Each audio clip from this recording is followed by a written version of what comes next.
say I'm in the wrong. Well, baby, that's a lie. I tell you why I write these songs, but you'd never understand. Why would I tell you anything? I'd never tell you anything, 'cause you'd pass it around. Get those thoughts outside your head. Get all of them out. You can't keep a secret. Baby, nothing of what you said is true. You can't say I didn't warn you.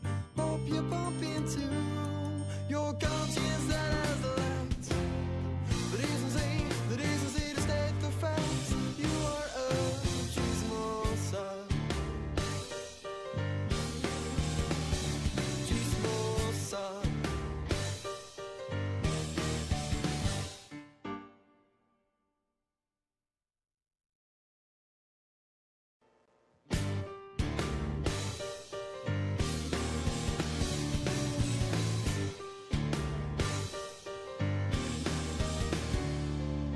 I don't know what you've been told about me, but I hope you weren't listening to anything that they say. 'Cause maybe, baby, it ain't true what you heard. Sometimes meanings become blurred, so I don't wanna hear a word. Don't wanna hear a word leave your mouth, 'cause that would leave me here without a doubt. You are a chismosa.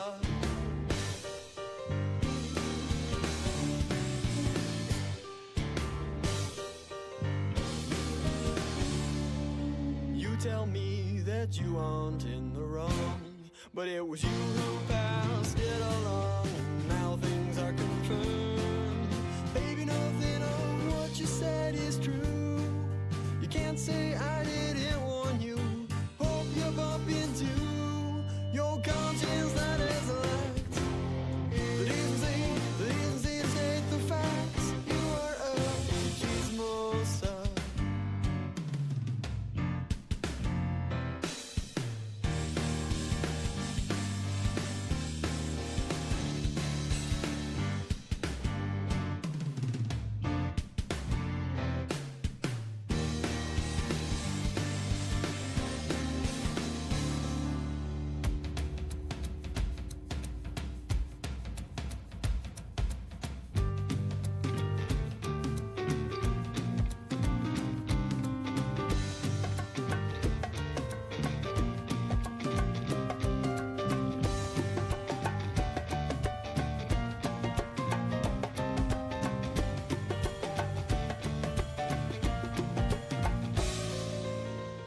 So you say I'm in the wrong.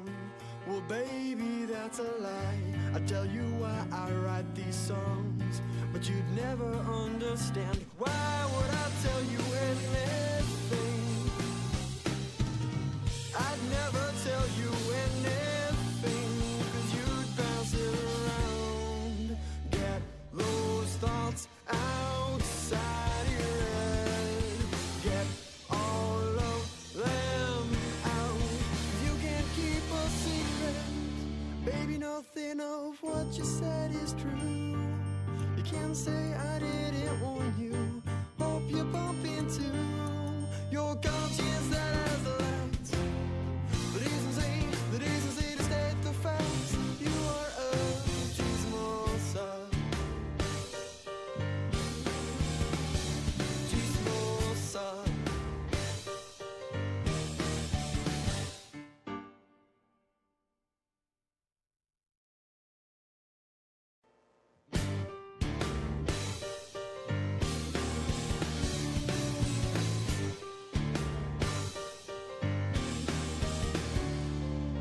I don't know what you've been told about me, but I hope you weren't listening to anything that they say.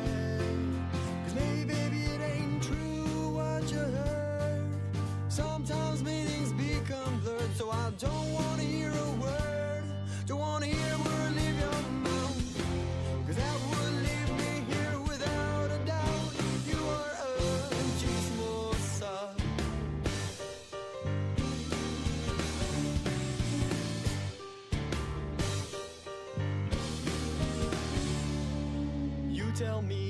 that you aren't in the wrong, but it was you who passed it along. Now things are confirmed. Baby, nothing of what you said is true. You can't say I didn't warn you. Hope you bump into your conscience that is locked. The decency to state the facts. You are a chismosa.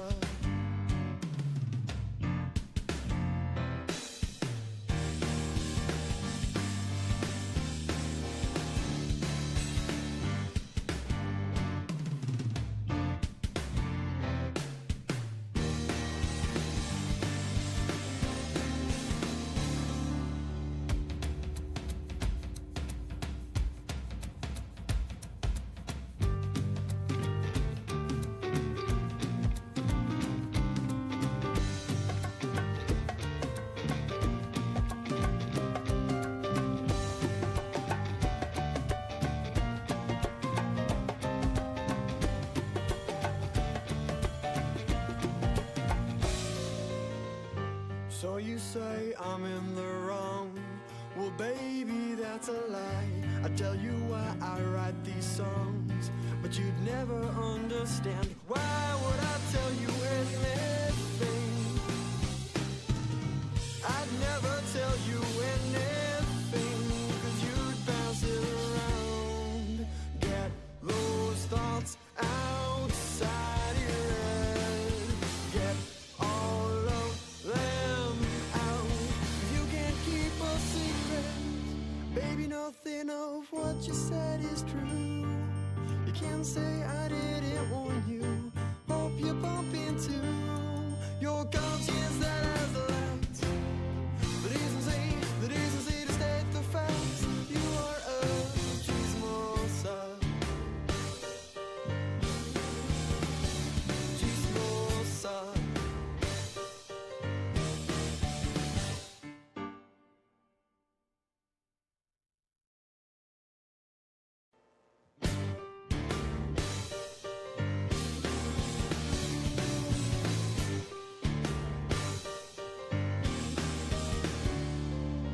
I don't know what you've been told about me, but I hope you weren't listening to anything that they said. 'Cause maybe, baby, it ain't true what you heard. Sometimes meanings become blurred, so I don't want to hear a word. Don't want to hear a word leave your mouth, 'cause that would leave me here without a doubt. You are a chismosa.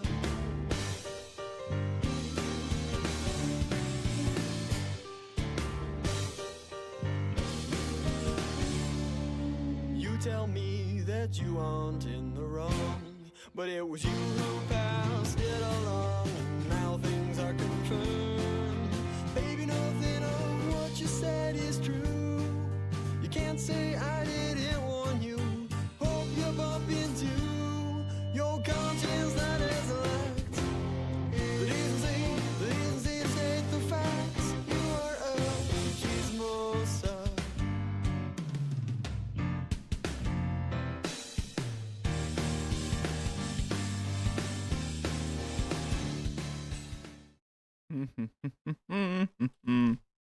Hopefully you guys can hear me. What's up?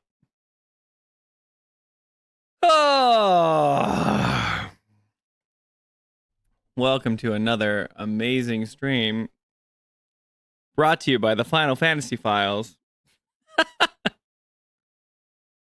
Just kidding, it's just me. Hey guys. I'm really tired. And crystal clear. Cool. Our kids have been puking for the past 3 nights. I feel like the entire time I've done this stream is just me telling you that my kids are sick. At least since Halloween. And now it's almost the new year. Happy New Year, everybody. I probably won't wish you that before the new year comes. You guys doing anything fun? Biggles is out here spreading the gospel of Aerith. Of of part 3. Seppu Gaming in the Philippines. Do you guys do New Year's celebration? I don't know. I'm ignorant, stuff like that. Anyway, yeah, so I was just like, I'm not even gonna announce it. I'm just gonna like hop on stream. I'll let people know that we're doing this thing, but anyway. Oh, you're from Indonesia. Why do I keep saying you're from the Philippines? I apologize. What do you do in Indonesia? Seppu Gaming. You do anything for the new year? Any fun celebrations? I know a lot of people in America just get drunk. Really? You guys are covered in snow. We have like been a record-breaking like no snow year in Utah. Seppu's looking for a job. Biggles is shoveling snow. I'm here with sick kids. We're just living our best lives, you guys. Well, I thought for tonight, to start things off, we could check this out.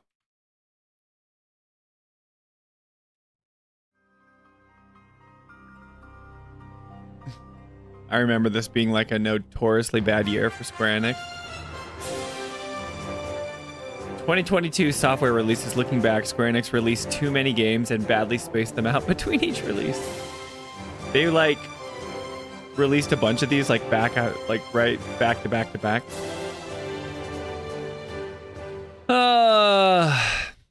Yeah. So we got Project Triangle Strategy. We have Bravely Default, Various Day Life, Dio-Filled Chronicle, Harvest Stella. Two-headed lion. Just stop me when you think these are good names.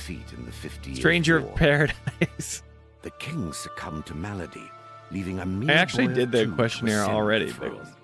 I didn't use it for Whoever content. became What the was I child's thinking? guardian would rule in But yeah, I truth. already filled it out. I know some people were doing it. Duke Larg, brother to Her Majesty the Queen, was I know widely Romancing Saga is like expected to a assume the role, but the council, an fearing the oldie, Queen you would know, wield franchise, excessive so I can't mock that influence. one as much. And same with Tactics Moved Ogre. instead in Which support is of also the kinda late cool. king's cousin, But Duke man, Square Goltana. Enix, you could fix The so many Dukes, things if you just Goltana changed and a little Larg. bit up here. Both I'm just were looking at someone who made a decorated graphic generals who here, had proven but themselves in many a battle someone's roundabout. during the 50 Years' Bravely War. Default, Brilliant Lights, Life is Strange, While we most know, of the Voice of powerful Cards, houses rallied beneath the Babylon's banner Fall, of we the know that Black was Lion a Goltana, disaster. Those nobles and knights But who look were at left these- to look at these languish in release the date wake of the times, too. war, flocked to the banner of the White Lion. Nice Guy Prince widely used it for content, yeah. I know, I saw him post Goltana, about it. The Black, I feel like I don't have enough And like Larg, good things to say the White. or insightful things to say to make content out of it. Conflict So I was between just like, these I'm men just would gonna fill it come to out. be known as the Maybe War it's of something the we could have done on stream Lions. together, but yes, he is wise. I am not wise. When it comes to the Final Fantasy content. Babylon's Fall, Triangle Strategy, Chocobo GP. That's not terrible, but Stranger of Paradise, Final Fantasy Origin. The Centennial Case. Power Wash. No one knows what this is, but it's an old game. It's a remake. Is it Live Alive, or is it Live Alive, or is it Live a Live? Nobody knows. Various Day Life. The Dio-Filled Chronicle. Valkyrie Elysium. Look at them. They're just like, we'll just put these out. September 13th, September 22nd, September 29th. No one's gonna like space these out, you know? I know that they're all kind of niche games, but Square, what's going on? Oh yeah, I can talk about it still. What was your top 3? I don't even remember. I don't even remember about it. Where is this? Is it the Final Fantasy survey?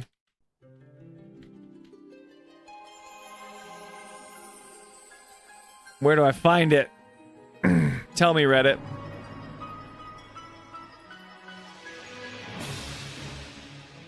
Can I do it again?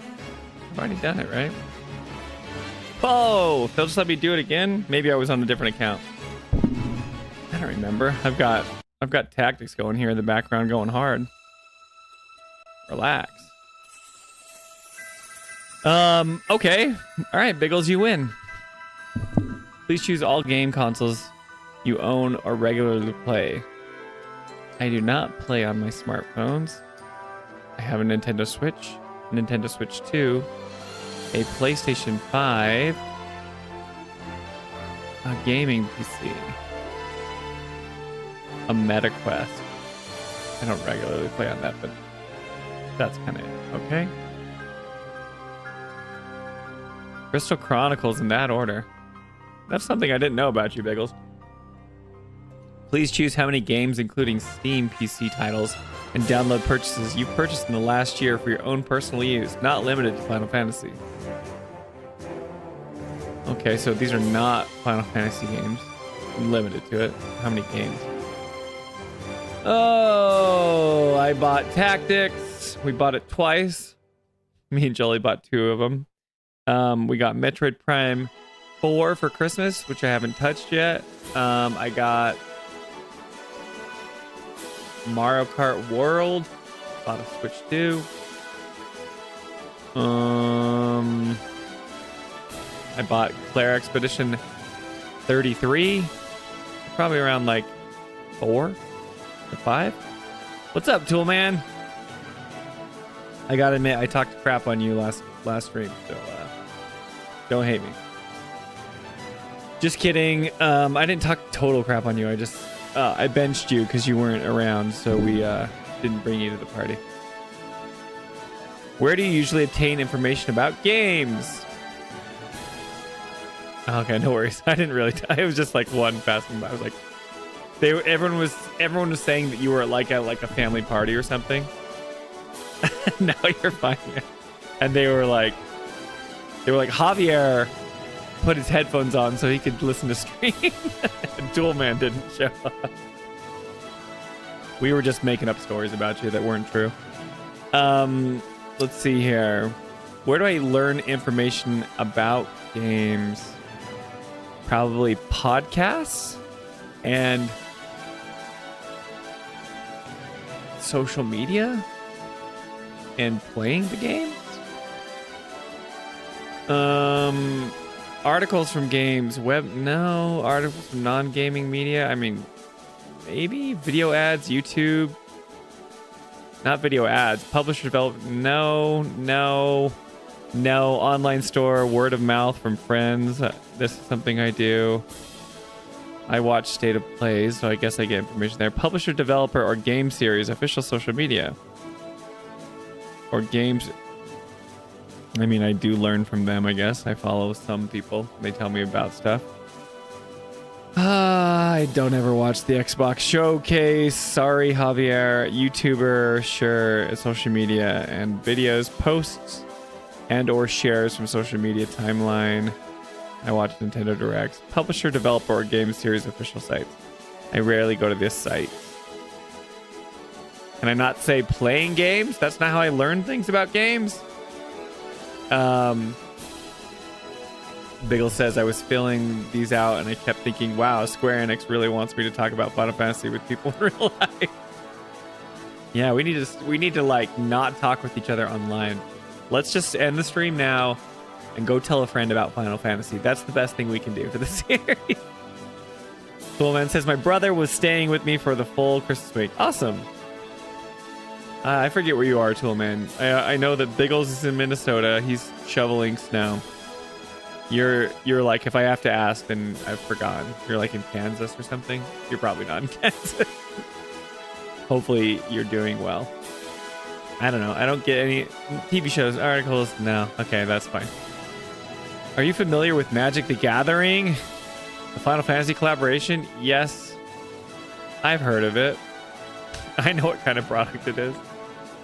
Please tell us everything you're experiencing regarding Magic the Gathering. I have not done any of the above. Ernest played. But are you guys Magic players? For our Christmas family gathering, my sister brought a sticker printing machine. where you can upload things from your phone. So I printed a bunch of Dragon Quest monsters for my niece. That's awesome. Just indoctrinate her in all the things Square Enix and just like Dragon Quest. You're gonna love these. This is a slime. You got to know what a slime is. Put that all over her toys. Please select the options that applies to you regarding Final Fantasy Tactics: The Evil East Chronicles. Released on. All right. I purchased the download version. They can't even get this right. See, you purchased the digital version, not the download version. Must convert, says Biggles. Yes, we printed adorable blue slime, of course. Got to get the blue slime. I'm so dumb when it comes to Dragon Quest, so I don't even know like the monsters and the fiends and stuff. I just know the slime. Regarding Dissidia Duelim Final Fantasy announced whatever released on Android, please select the following that applies to you. I know what kind of game it is. That's just because I follow news, but I want to say I don't know it, and I don't want to know it. I'm really salty towards mobile games. If you guys like mobile games, that's okay. Blessed by the light of the gods and Blue slime is going to look great on lion. someone's water bottle. That's going to be great. A year after her defeat, I know what kind of game it is.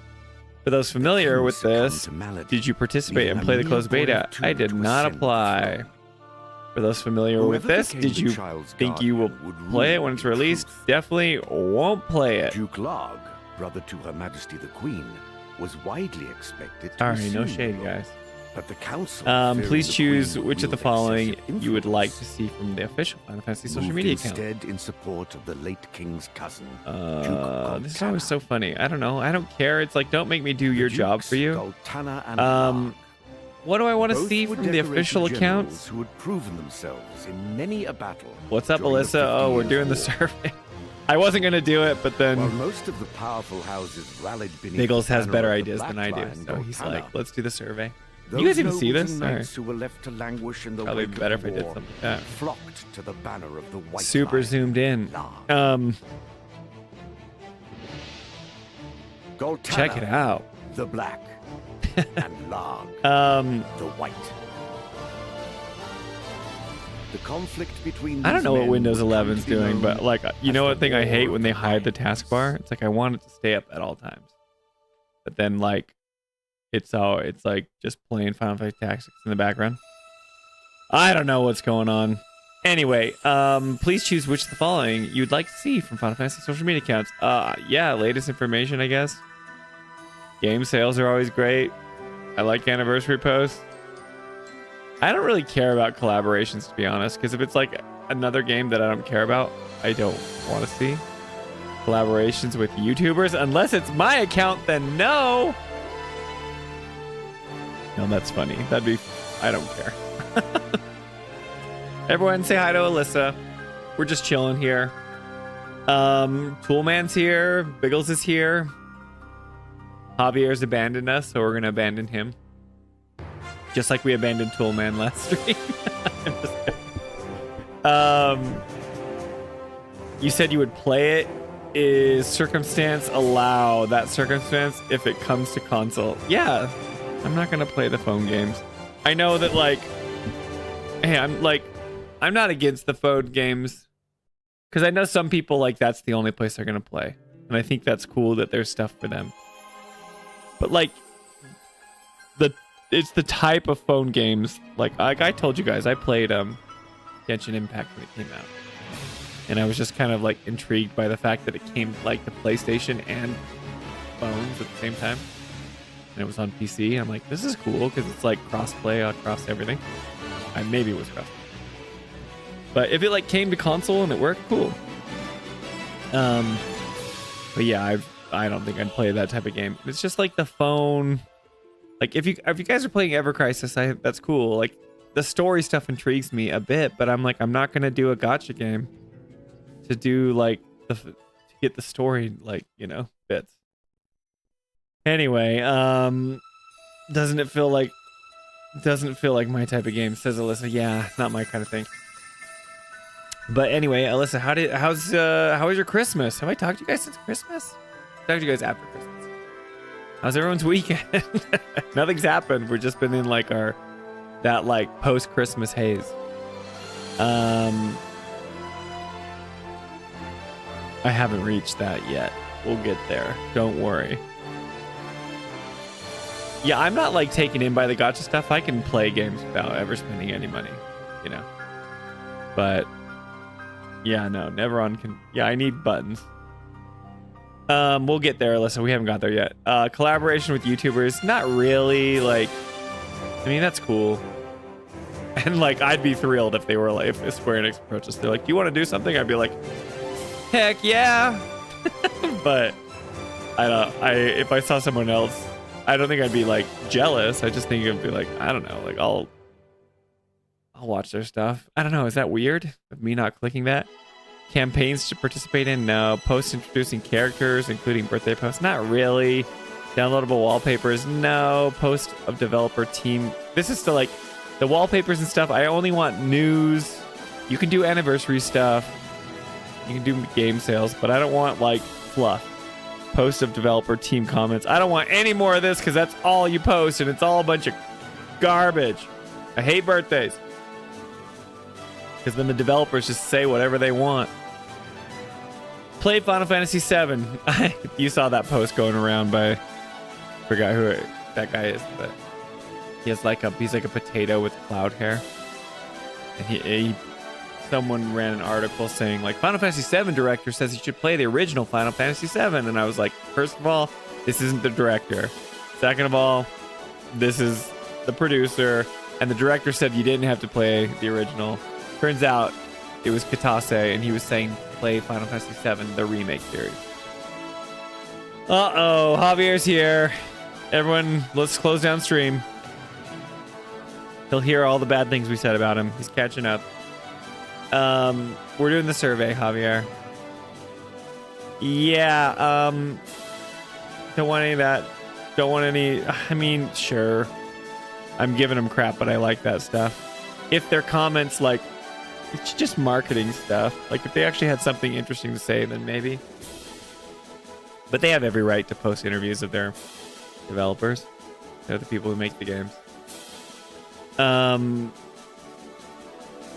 Yeah. Okay, cool. Live updates from official events. I don't care about live updates. Okay. I don't care about that. No, Javier, I wouldn't say anything. Please tell us your favorite designs in the calendar. This is hilarious. I remember doing this. Like, I don't care. Our favorite designs. This one's cute because it's got Halloween. You can see the characters. Got a little Tonberry there. I like this design because it's actually like not like just garish and like puked up like colors. Like, bleh. See? It's just nice and a good composition. I've never played Final Fantasy 9, so I'm sure I would like that one if I played it. There you go, 9. Those are my favorites. I can't really tell that low res. Bad. Please choose any smartphone games you have played for the options below. Bill says, by the way, I've never saw any of these. The December one was different than this. It had Moogle snowboarding. Oh, weird. That's funny. Please choose any smartphone games you have played from the options below. Please choose smartphone tiles, not games, consoles, or PC. Not tiles, sorry. Titles. Okay, so if this is me, Jolie's played a lot of these. I have played 0. None of the above. Ever Crisis and nothing else. Yeah, I haven't even touched the Ever Crisis. Please choose the titles you have played from the list below. Okay, guys, this is where you get to see my Final Fantasy bona fides. You guys, once you guys see me mark all this, you're gonna just like, everyone just leave stream immediately. You have every right to do that. Nope, nope, nope, nope, nope. Big nope. Nope. I booted up Pixel Remaster 6 for a few minutes, and I was like, oh, the random encounters are killing me. I've started 7 OG, but I like just got through the reactor run in the very first, so like 5 minutes. Nope.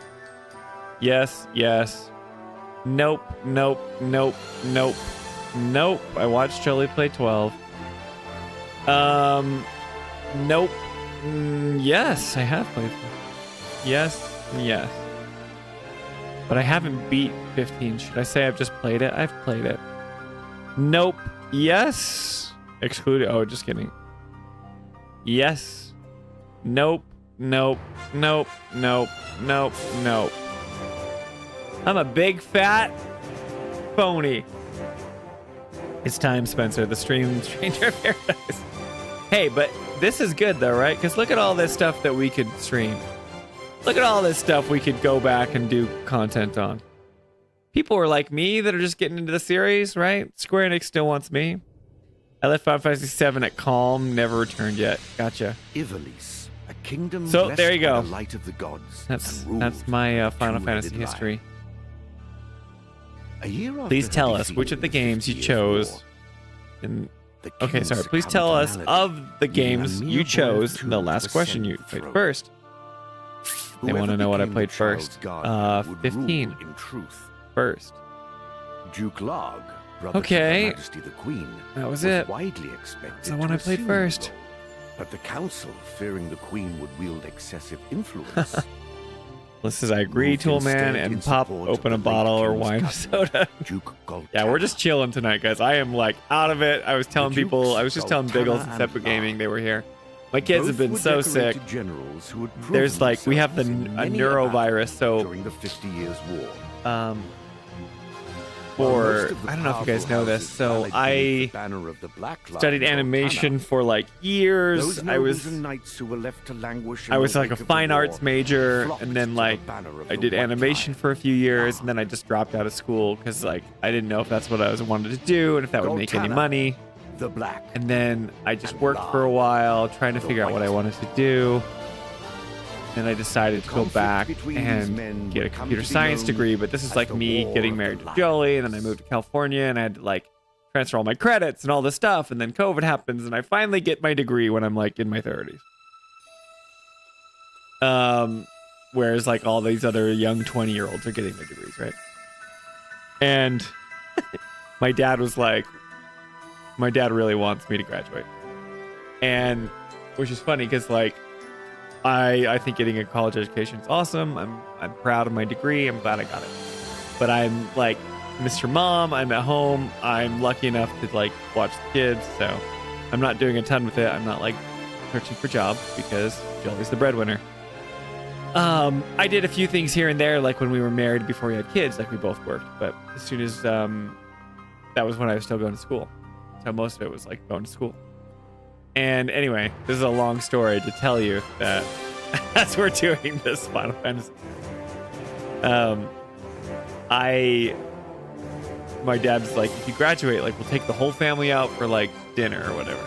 And he told me this when I was in my 20s. And it's like not a huge deal, but he's like, my dad, we don't come from like a family of like my parents were never like super well off, so that was like a big deal to him. And I'm like, okay, cool, like we'll go out to eat with the whole family, you know. And then it's like just became this long time running joke of like we're gonna go out to eat, and like he would have let me go anywhere, but like I don't want to make my dad pay like a ton of money. But you guys might laugh at where I chose to go, but I wanted to go to Texas Roadhouse. They have really yummy rolls, and I wanted to get like a, I don't know if you guys would say decent or crappy restaurant steak. Either way, we went and it was fun. But we go to Texas Roadhouse. It's the day after Christmas. The whole family's there. I've got an older brother, a younger brother, and my younger sister. They all have kids. All the kids are there. My parents are there. The grandkids. We have like 20 people there. Okay, cool. Alyssa's okay. She's on board for Texas Roadhouse. Yeah, I know. It's like freaking us out right here in the bottom, right? Because my freaking taskbar. I'm just trying to give you a little animation to keep you guys awake. Anyway, so we go to Texas Roadhouse. Everyone has a good time. And then we get home. And then like my oldest son gets sick. And then I start to feel sick. And Jolie starts to feel sick. And then I find out that my brother is sick. And I find out that like my brother's son is sick. And then my sister's kid is sick. And I'm like, oh no, you know? And yeah, that's true.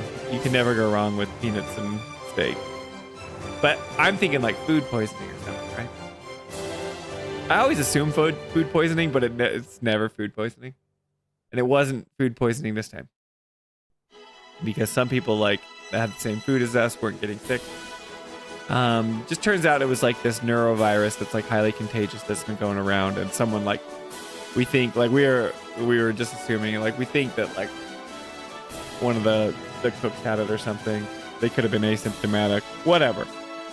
So like my kids have been like barfing, and like we've been up all night, and then Jolie's like probably sleeping right now. She might be listening to stream, but she got sick, and like we just have had no sleep. But I wanted to stream before New Year's Eve because I know everyone's going to be doing something, but I don't know. Like it's fun. I like getting on and hanging out with you guys. So anyway, that's my long story. The whole reason I told you about my education path is to tell you that we all got sick.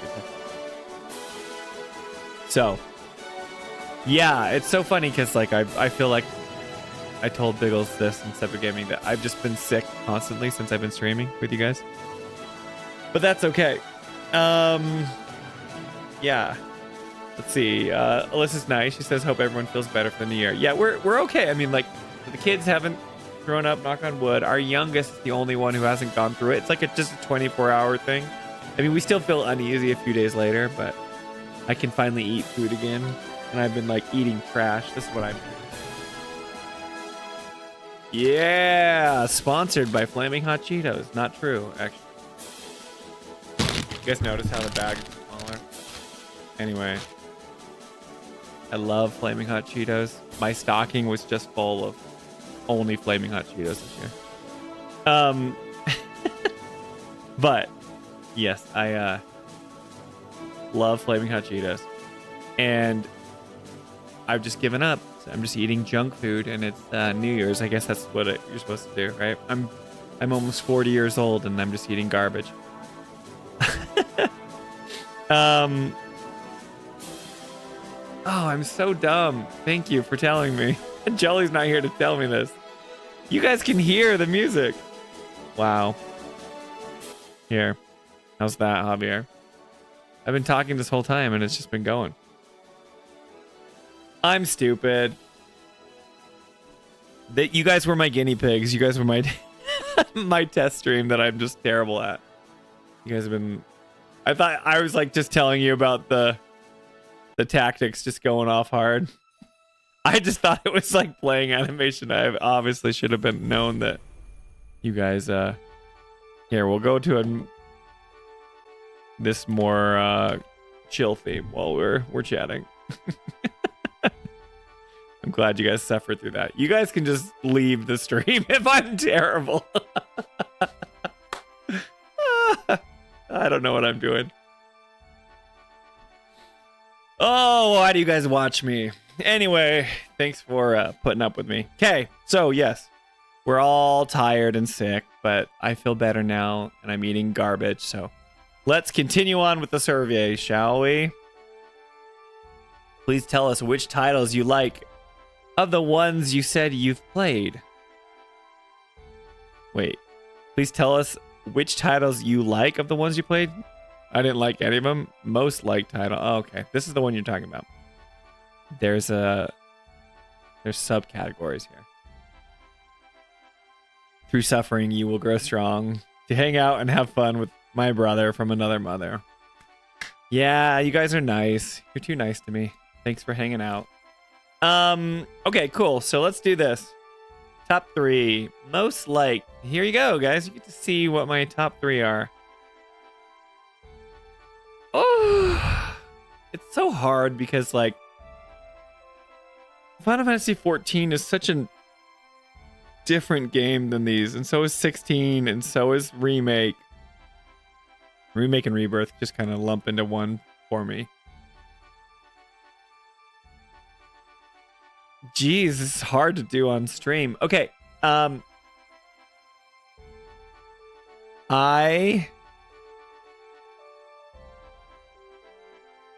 don't know. Okay, let me talk about my feelings about each game, and then we can talk about it together. So,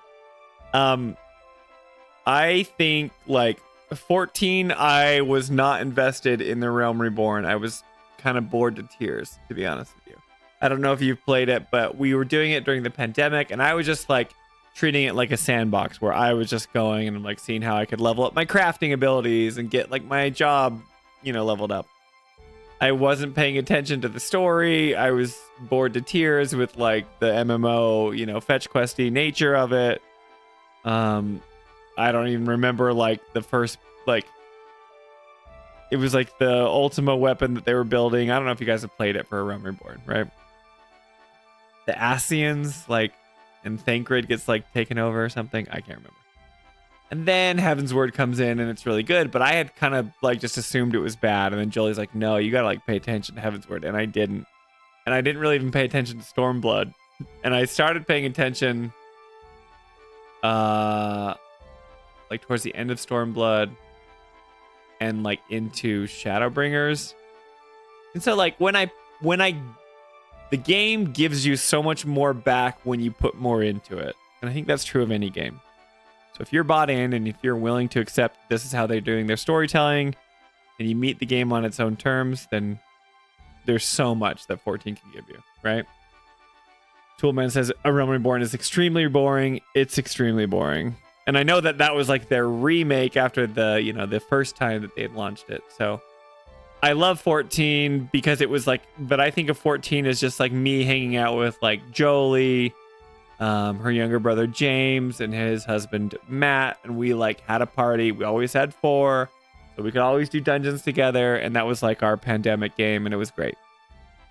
That being said, though, it was kind of dumb when I like think about it from like a story perspective and the things that I care about when it comes to games. I know that that game offers that like in spades, but like I didn't experience the game that way, so I can't say 14's there. I'm skipping Remake and Rebirth on purpose for now. Final Fantasy 15, I never beat it, so, and it's like so weird. If you guys saw the headlines that just happened recently, did you guys see this? Hang on, let's see if I can pull it up here. What was it? It was like Final Fantasy 15. What was it like? Modding? Let's see. Maybe that'll bring up stuff.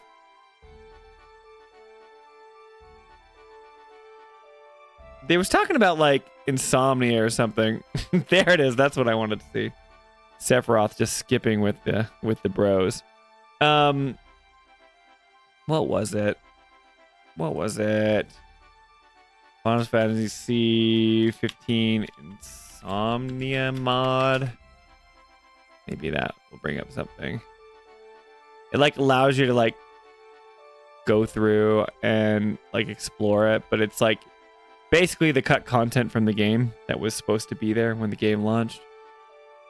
All the stuff that happens in Kingsglaive, the movie, the things that like they're trying to set up, they just couldn't complete in the game, so they like required outside reading for you to get the full story and context of the game. I know. Here, I want to do something. You guys tell me if this is... I know it's just like the core people that are usually here, so you guys can tell me. Answer honestly in the poll. If you had to say, is the Final Fantasy files positive? If you had to say, is the Final Fantasy files blank on the series?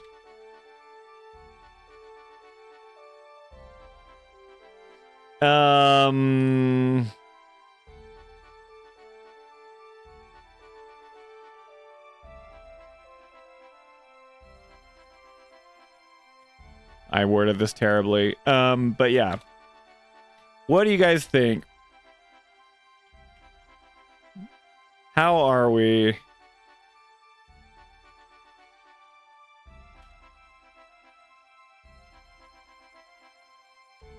I'm interested to see what you guys say. Okay, here's a poll. I want you to answer honestly. You guys can, I feel like I can bounce things off you guys. You're my bellwether crew. You guys are the hardcore Final Fantasy fans. You guys know the series. You love it. But yeah, if you had to say, is the Final Fantasy files blank on the series, what would it be? Positive, negative, neutral, or critical? I mean, I threw critical in there, but you don't have to pick that option. Because Jolie and I have been talking about this, and you know, like, I don't mean to be like overly critical. Jolie and I both come from like a critical background when it comes to the creative arts. When I like studied animation and fine art, you know, that was like what I did in college before I switched to computer science. Jolie got her master's degree in film. She got a master's in film directing specifically. She's worked in the industry. Yeah, we're kind of critical of stuff, but like, if you guys are big Final Fantasy fans and we're just, you know, hanging out, chatting all the time, you guys come to, you know, you watch our stuff. Do you think most people, maybe I should have worded it like, how do you think people perceive us? But anyway, let's see what you guys put here. 5 votes. Let me see what you guys are saying, and then we'll catch up. At least from the sounds of it, people weren't as excited about that last update. Oh, you're probably talking about Dawn Trail or something. Toolman says we're positive but critical. I say the Final Fantasy are jaded by the series. So my feedback for Square Enix: fix your friggin' 14 account system, modernize it. Oh, that is preach, Biggles. The freaking like login system is whatever that. Like, we purchased like skins and things. Like, I would buy Jolie like an animation for Christmas or something when we played. And I remember just trying to get that through the freaking Final Fantasy 14 portal was a nightmare. Oh, so many things. Where is jaded option? Javier, if it's about the cancel DLC, let's see. Okay. Too late. Already chose critical.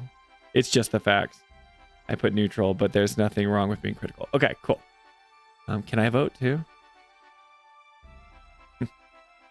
Nope. It has this big thing on here. All right, I'm going to end the poll.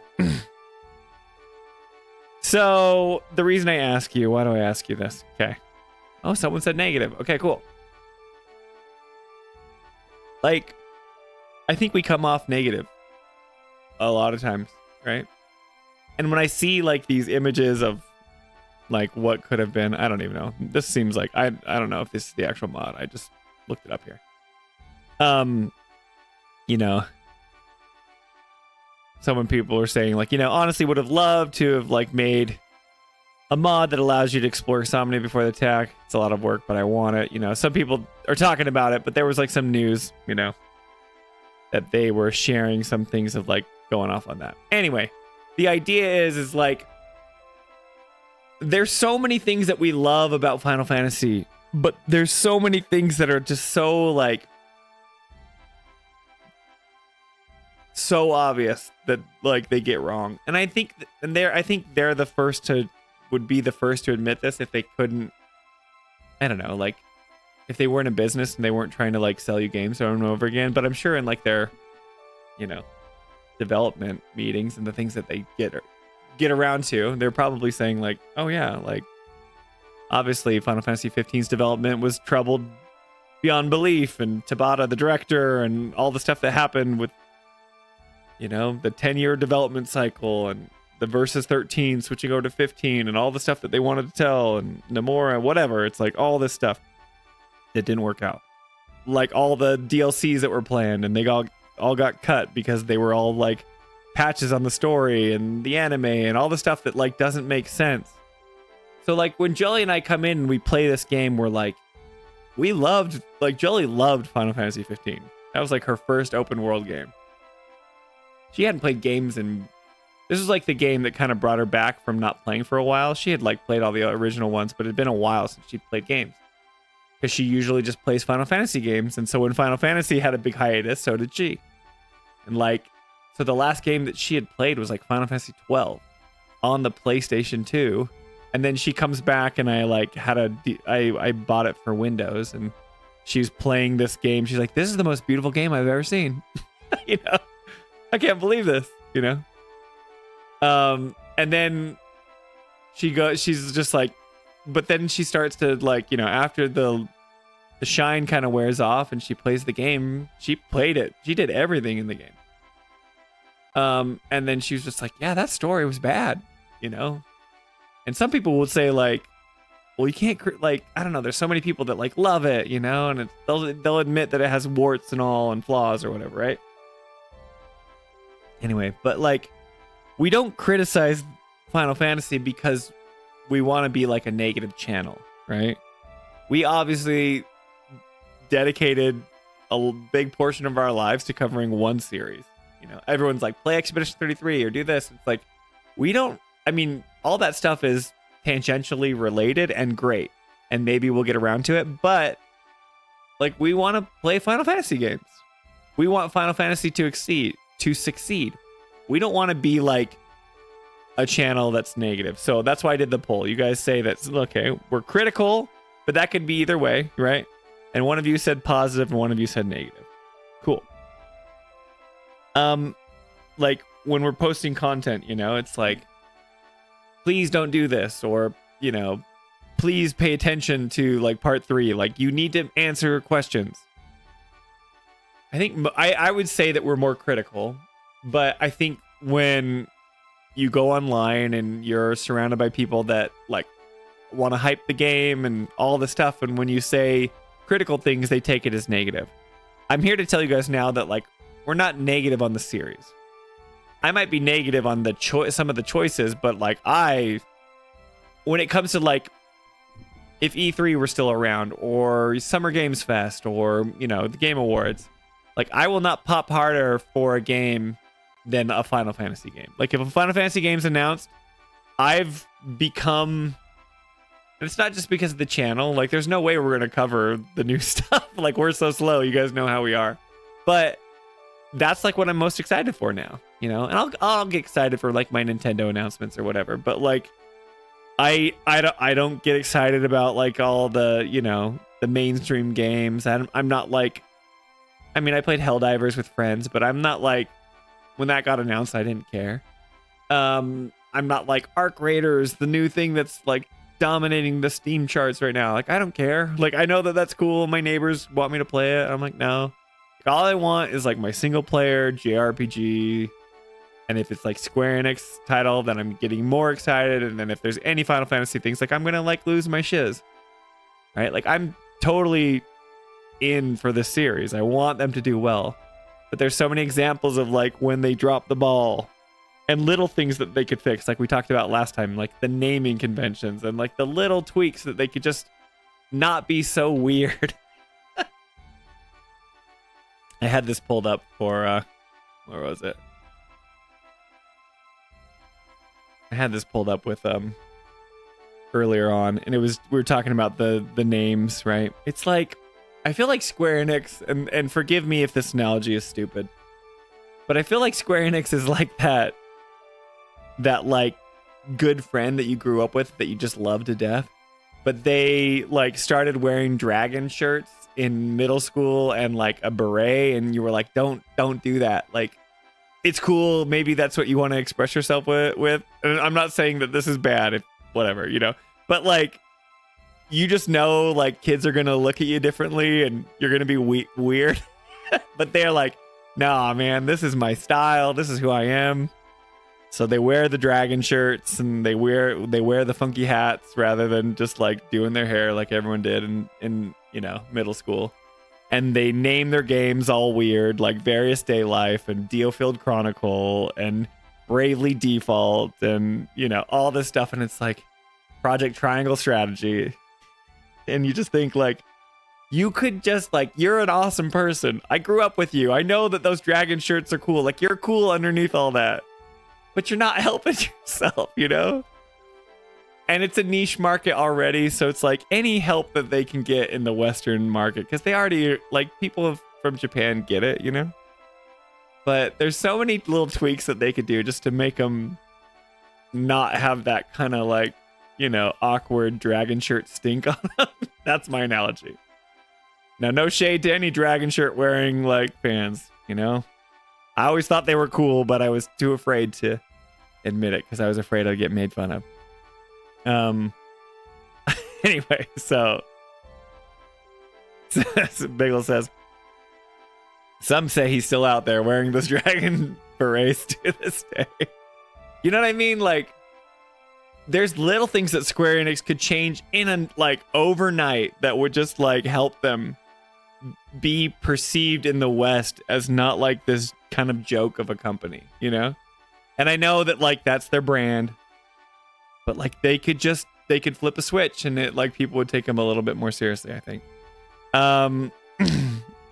Don't burn your dragon shirts. Anyway, let me catch up. I missed on what you guys were saying here, but Hover said, I picked critical, but unfortunately there's too much to critique in non-positive way. But the Final Fantasy files might come as negative. Are you talking about when Final Fantasy 15 was versus 13? Yeah, that's what I was talking about. To me, critical and negative are the same thing, but it's justified. What's the difference? I don't think critical and negative are the same thing. Because like you can critique something. Critical sounds like, oh, he's being so critical of me, and it's got a negative connotation. But like, you know, you can I come from an art background, so critiquing something is something that you always do. Every time we finish an artwork piece in art class, we would put it up on the wall and like everyone would critique it.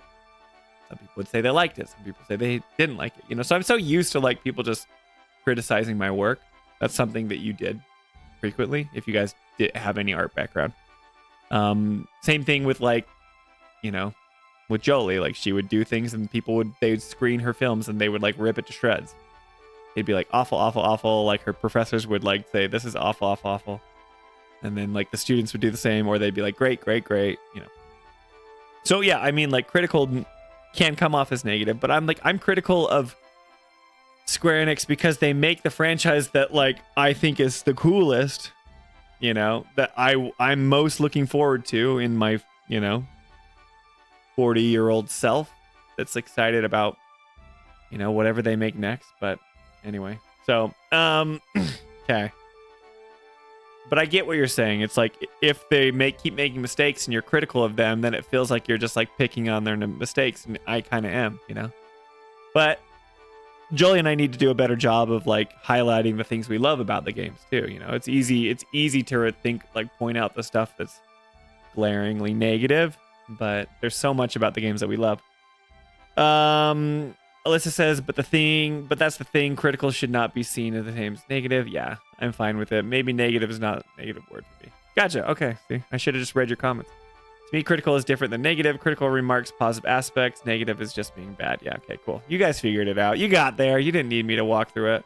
Well, and then Biggle says, well, I think that's where you say negative things in order to have positive outcome. Friction is good and needed. Like a whetstone, sharpening stone. Heck yeah, Biggles. Yeah, I do agree with there's nothing wrong with some friction. Giggity. You might be negative about Tifa, but we still like you, Spencer. See, I'm negative about Tifa because I want her to be better. This is like, that is so true. Like, I'm critical of the relationship and like the I'm not going into a shipping rant, but I'm critical of Tifa because I just don't see her as like a real human being. I don't think a human would talk the way she talks or like act that way unless she had like that's I was gonna say like some chronic mental illness where she like cannot speak to like her friends that she's known for years how she really feels. I don't know. It's like it's not like some sexual tension or weird relationship reason why she can't tell Cloud what she thinks. It's like, dude, if this is a guy that you like and you're just gaslighting him and not telling him what's really going on in your head, that's bad. I want her to like have her breakout game. I want Tifa to be cool. Like, I could become like a Tifa stan if she like totally kicks butt in part 3. I think Aerith is cool now. Anyway, whatever. Alyssa says, I'm pretty sure I've brought it up before, but Final Fantasy wouldn't have become what it is if it had not been critiqued. It made Sakaguchi more invested in storytelling and as well as gameplay. Yeah, whoever comes up with their title sucks. Okay, I'm catching back up to where I was. Yeah, it's true. But like the criticism that's been going around, I feel like that's like we live in a world of criticism now because everything's online and everyone has an opinion in social media. So it's like every piece of art, every game, everything that you put out in the world is going to get criticized, right? That's just how it is. But I feel like Final Fantasy has just been like, has it had like a win? Has it had like, I think the closest thing to a unanimous reception is, you know, Final Fantasy VII Remake. I know there were all the people being like, what the heck? Like the OG purists. But as far as like games journalists and stuff, they were like playing it. They're like, the combat system is like great because it marries the ATB, like, you know, pause system with like the super slow motion, whatever. And the materia system's back and all that stuff. Anyway, but I'm catching up with you guys. Yeah, anyway, my dragon shirt analogy maybe fell a little flat, but you know what I mean. So long, House Targaryen. I don't know. It's a Game of Thrones reference, I'm sure. Well, it got changed to Final Fantasy 15 for a number of reasons, sadly, which also helped lead to it being what it was when it launched. Yeah, Alyssa's talking about why, you know, Insomnia wasn't playable and all the things that changed from 13 verses to that. Don't worry, Spencer. I'll start defending every part of the game you critique in the comment section. Please do, Toolman. I forget if it was Night Sky Prince or Final Fantasy Union and had the video on it. Maybe in combination, both of it brought up how early 2000s Square Enix screwed all that up behind the scenes. Yeah, I mean, like, we know that stuff went down because they were like a well-oiled machine. I think there was reports even that like they were like one of the most sought-after companies to work for in Japan, and now they're like, that new report came out where Nintendo's like number 4 or something, and Square Enix is like 126 or something. Like, people don't want to work there compared to like other video game makers or like Capcom and stuff. But yeah, I hope they can just find their footing. I know that everyone's got an opinion on how they can do that, but anyway, oof, that's gonna get clipped. I don't know what I said, but when I was studying graphic design, I didn't like the people to speak about what they like about my designs. I used to say, people destroy me. How was I going to learn if my... Yeah, that's true. That is very real, guys, if you don't know that. So Javier gets it. I had the same thing. Like, I didn't really care when people liked it. You had like that ego boost when people were like, I don't know, his is really good, and you're like, yeah, I'm pretty good.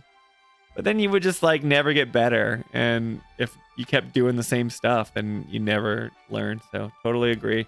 By me, probably. You critique because you care. It's coming from a good place. You want the game to be good. Yeah, I hope people see that. But I just feel like every time we put out a video or whatever, it's like we're always like, please, you know, we got to focus on putting out some positive stuff too, because we like a lot of stuff. But you know, everyone's like, oh, you're so negative, which is fair, I guess. Javier, same when I would write fanfic. Yeah, you critique because you care. Yeah, so like, yeah, you want people to rip it to shreds, right? So if you're writing stuff and they're like, this is bad, totally, that's cool that you wrote. I could never write. This is something that's so funny because Jolie always criticizes the writers. I'm like, I would have no idea how to tell the story. I feel like I can critique it once it's written, but that's like what anyone can do. There's no way I could come up with some of this stuff, but Jolie will be like, she's a writer and a director, and she's like, oh, that's terrible writing. I'm like, I trust you because I've seen what she does. And she can write. So props to you, Alyssa, for writing.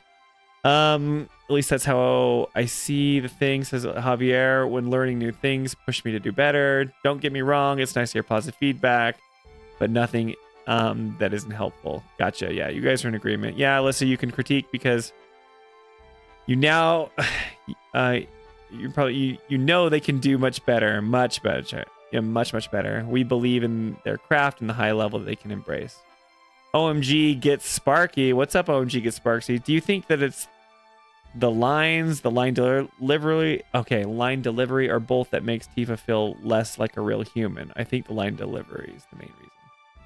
See, this is where I'm like not qualified to speak. I have been listening to Jolie's critiques of Tifa's of Britt Baron's performances, and I think she, like, when I first played the game, I was like, she's fine, but I grew up playing terribly voice acted video games, and so anytime like Remake is on another level, so it's like, this is amazing, you know. But then Jolie comes from the film world where she works with real actors and she gets them into emotional state, and she's like, no, this is real acting. And I'm like, okay, true, there are levels, right? And so her critique of Tifa is just always when she just doesn't feel genuine. Like, if you pay attention to Tifa, like, she's usually like at the same sort of sing-songy like register, so she's always like, I'm not gonna imitate it, but you guys know, it's like she's just always like, oh, Cloud, like, yeah, kind of breathy, kind of just, you know, I don't know. I can't tell you. Jolie has the understanding, and you know, like we said before, Jolie learned a lot about how voice acting is not the same as live action directing or live action acting, where people get to bounce off the other actor and they get to, you know, feel emotional in the scene, whereas like they're just stuck in a booth and they say, read this line 6 times or 3 times and we'll take the best one, you know? So, yeah. Anyway, so I would just say, go OMG Sparky, if you haven't seen it, check out the voice acting video that we put on YouTube. Reasonable people likely see it. Not everyone who loves Final Fantasy VII is reasonable, though. Are we live in toxic positivity times? I don't know. Like, this is my whole thing. I know we haven't even played the game yet. But, like, the toxic positivity is so weird to me, and I know we've had the same conversation before. But people need to be okay with criticism. That's what this whole conversation's about, right? Like, my criticism of the games has nothing to do with, like, their enjoyment of it. But I think I'm within my rights to come and say, like, you know, if they say something like, Rebirth is like the best game ever and the narrative like has no holes and like just trust the developers. It's like, okay, you can say that, but like, don't tell me that I'm weird for thinking that I have questions, you know? And even like big channels will do this, you know, they'll be like subtext, like maybe he's got it figured out, but he'll be like, well, like they're obviously implying and you can see it here or whatever. And I'm like, yeah, I get that, like, they're setting up stuff, right? But it's still kind of like all over the place. And we have to have just like a lot of faith that the writers are just going to answer every question.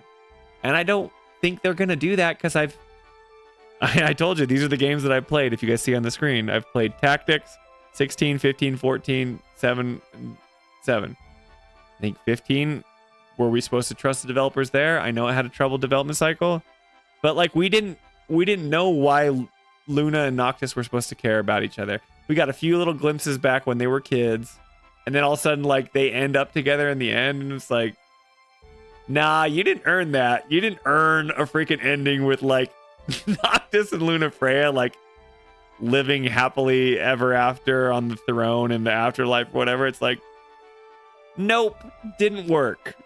Sorry. And this is me like saying, like, if you clip that, it's like, Final Fantasy Files hates Final Fantasy 15. It's like, no, we loved the game. We had so much fun playing it, but you didn't get there. You tried and you failed. And that's okay, because you tried and you made a beautiful piece of, you know, flawed art. And so it's just like, but then other people will just gush online and be like, I cry at this scene every time. And it's like, and I think that's cool because it resonated with you, right? Just because my criticism of like, they didn't earn that moment at the end doesn't mean that you can't enjoy it. But people can't deal with that for some reason. I don't know. So I don't know. Like, yeah, 15, like, didn't come together for me. Didn't come together for Jolie, especially. She's got a, you know, her opinions on it. Yeah. Jolie says the true love story in 15 is the brotherhood. She's like, that scene at the campfire when they're all saying goodbye to each other, that's like the goodbye scene. That's the love story, not Noctis and Lunafreya, you know.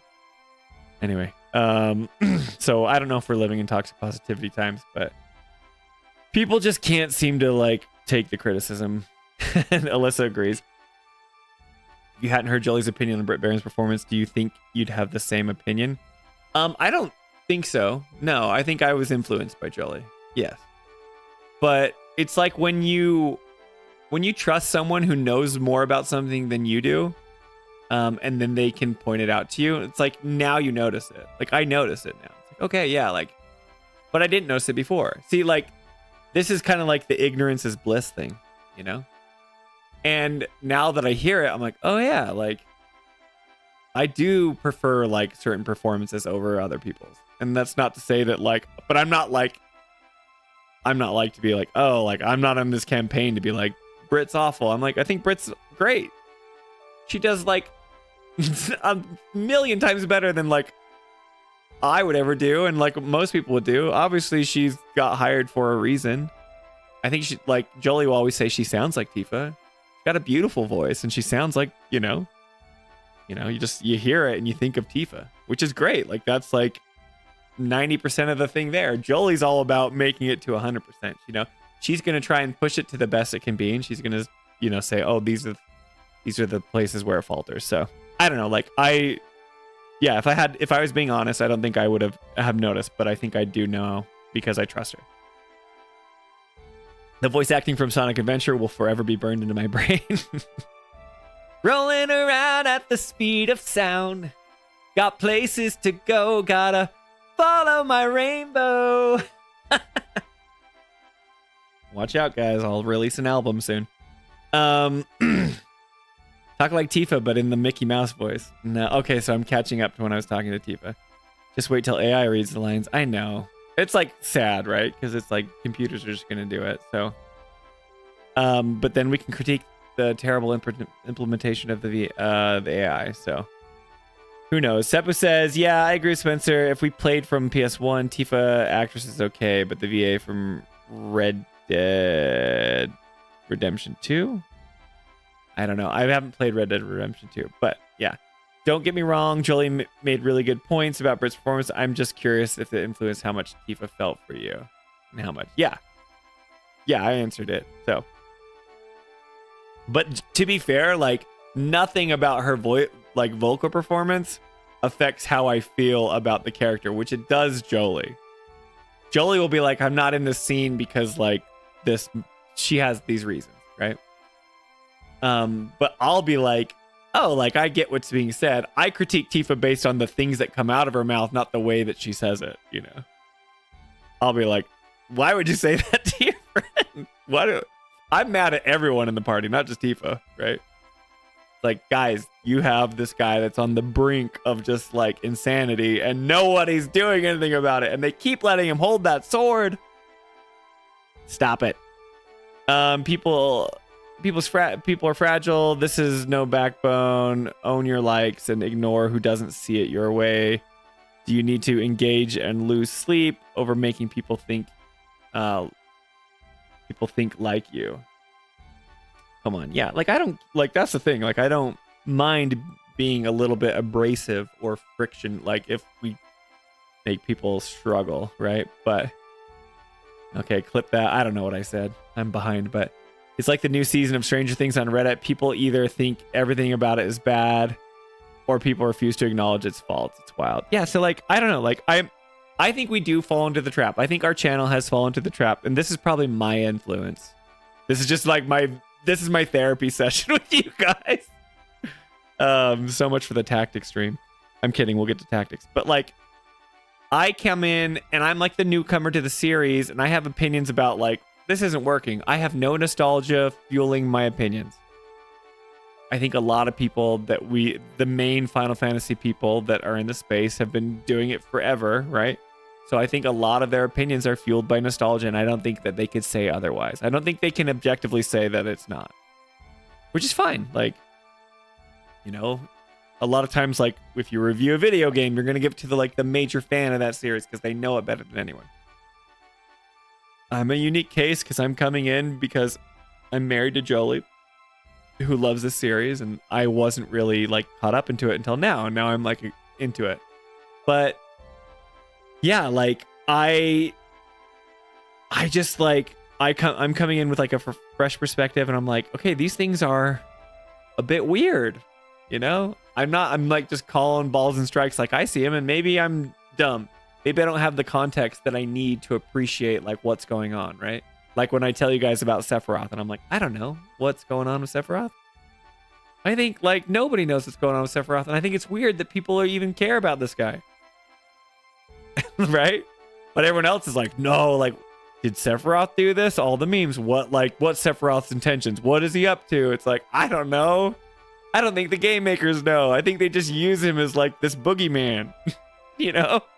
That's my perspective because I'm naive and dumb. Or maybe I'm right and the writing's bad. Either way. So yeah, Zage, thanks for popping in. It's good to see you. I blame Twitter for it. Yeah, and social media in general. It's just like everyone's got an opinion. You're right.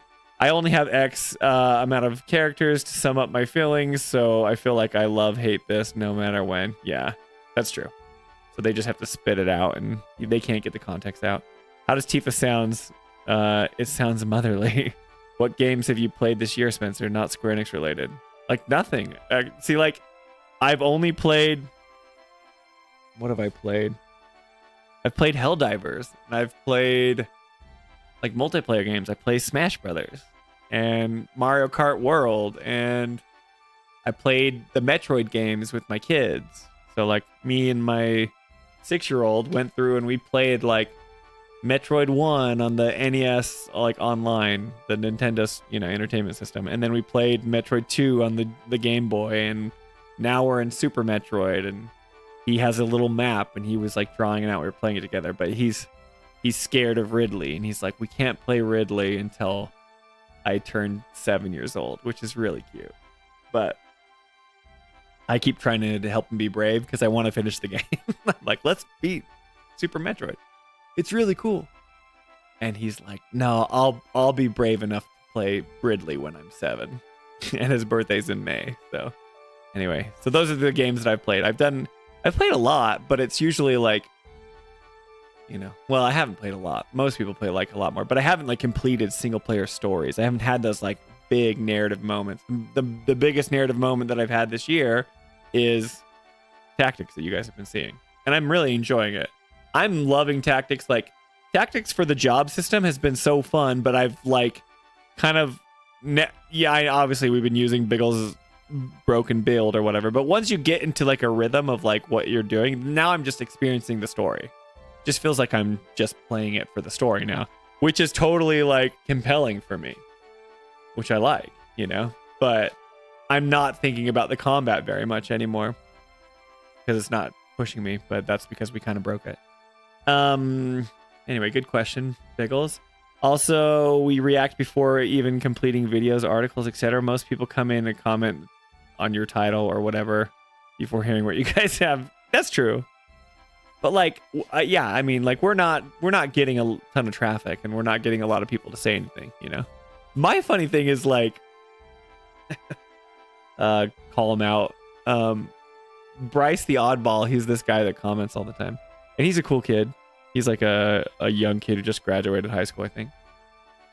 He's an artist, and he always like he comes in with like these like solid opinions, like, nope, you're wrong, like this is how it is, like you're not seeing for it how it is. I'm like, the whole point of the video was to like kind of have a discussion about this, but he'll always say something like that, and it was hilarious because I'm like he's one of our like longest standing commenters, and I'm like, I've turned like we'll be eating dinner and I'll be like, Jolie, like Bryce the Oddball is like really bumming me out lately. Just a view into our pathetic dinner conversations. No, it's like when you share a YouTube channel and you're always hanging out and talking about it. It's funny because, you know, he's actually a really cool guy and he's like totally entitled to his opinions, but it made me laugh. I'm like, I do not agree with what he's been saying lately. Anyway, welcome to therapy, Spencer. Lay back and tell me how to make you feel while I write notes about it.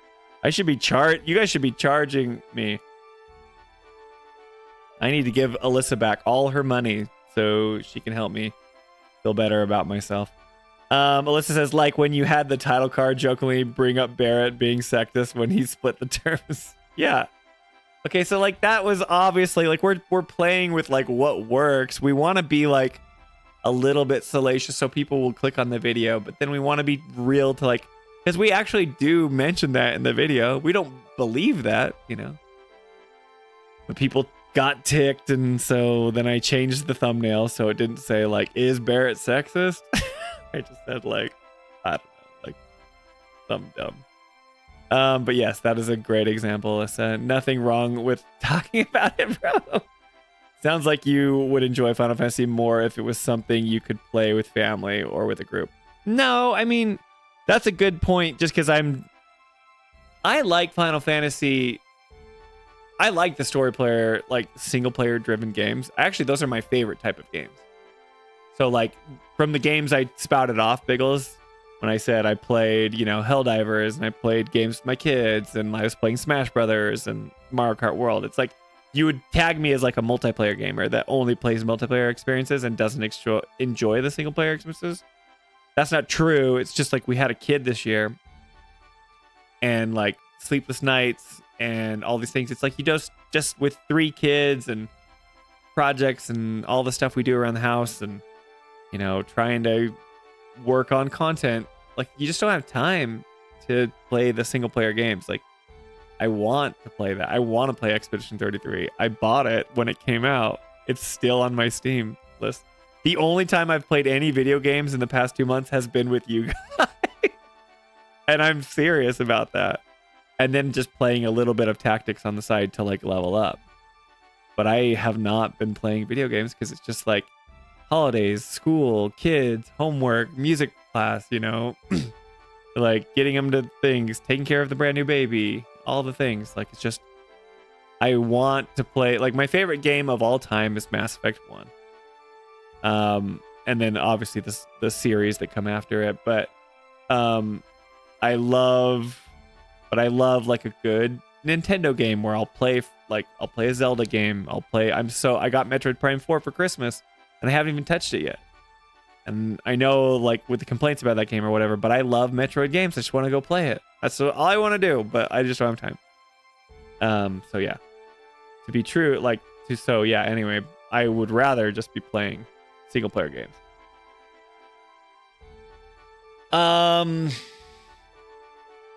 Javier says, do a happy non-birthday to him and finish the game.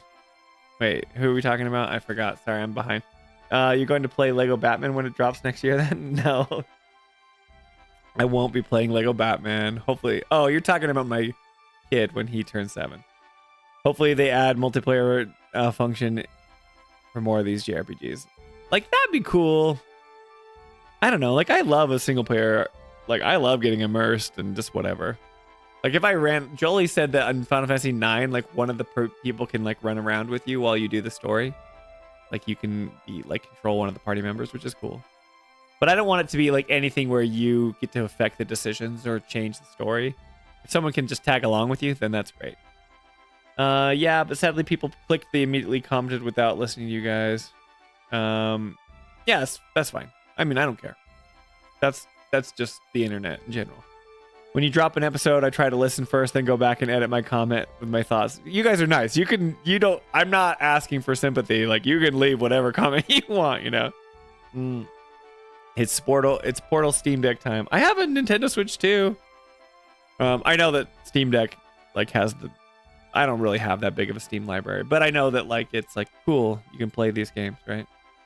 I vote yes on that. It says, Alyssa, Mass Effect 1 over 2. Yeah, Mass Effect 1 is better than 2. Let me tell you why. Who's the villain in Mass Effect 2? Is it the Collectors?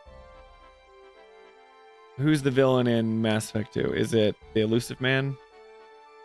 Is it Cerberus? Is it the big Reaper that you fight at the end? Mass Effect 2 is better at characters, but it's a continuation on the foundation that Mass Effect 1 built. Mass Effect 1's clunky RPG elements and combat is like way worse. But see, this is where the things that I care about shine through. Mass Effect 2 is an immensely more fun game to play. But if you haven't played Mass Effect 1, sorry, Mass Effect 1 spoilers. Mass Effect 1 has one of the greatest villains ever, Saren.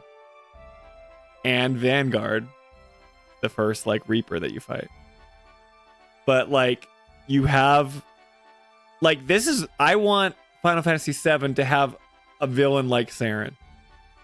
You have interactions with him throughout the entire game. They set him up from the very first. You understand his motivations. You get the backstory as to like why he's going crazy, because he's like on the Reaper ship and he's getting indoctrinated, but he doesn't know it. He's with Matriarch Benezia and, you know, Liara's mom.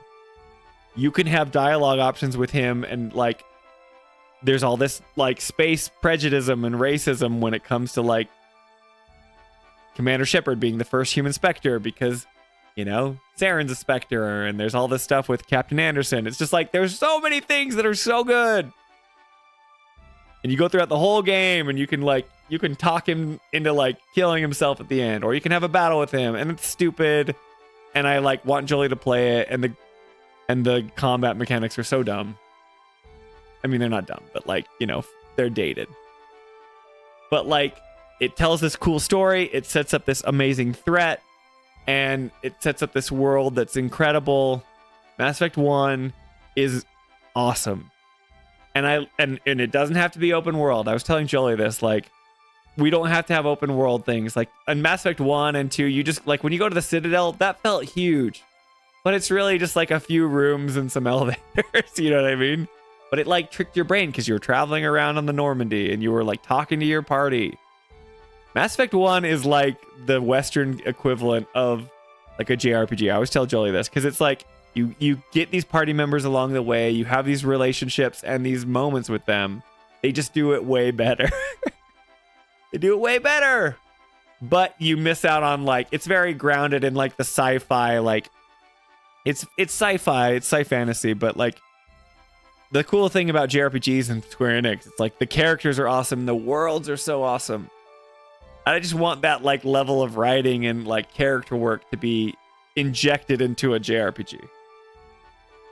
And I know Persona is probably the like go-to franchise where people would say like go play Persona because you like get to know the characters, the dating sim and all the stuff. I get it. So yeah, that's my argument for Mass Effect 1. I love 2. Mass Effect 1 and 2 are like incredible. I love 3, but I think, you know, 3 whiffs in the end a little bit, but friendship ended with Spencer. This is the short attention span times. Many people get triggered by the title alone. All right, listen to 5 minutes. Sure, that's fine. Toolman's out. I said I like Mass Effect 1 more. I'm not saying it needs to be exclusive multiplayer. Just you have a friend or family member who wants to jump in and play.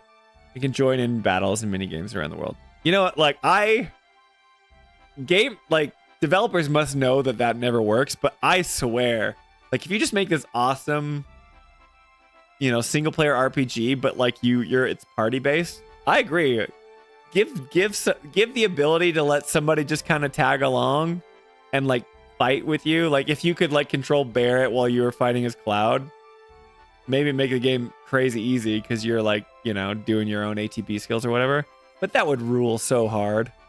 But no game. I always wanted to do this as a kid. Like I played the Mega Man games. I don't know if you guys ever played the Mega Man games, but there was Proto Man, which is like, I don't know the lore behind it, but he was like Dr. Light's like first prototype, you know, Proto Man before Mega Man. And I'm like, that'd be so cool if I could just play these levels with like a buddy and just co-op and like shoot together, you know? It's like the same idea. It's like, just let people run around and play with it. So I agree, but they're never going to do that. Martin Sheen is the villain in Mass Effect 2. He's not though. Mass Effect 2 has a villain problem. That's why it's not as good. Because they don't know who the villain is. Martin Sheen kind of is, but it's like they're just kind of setting up like a different faction with Cerberus. He becomes like the villain in 3, kind of. Saren is just like Sephiroth, they're the same.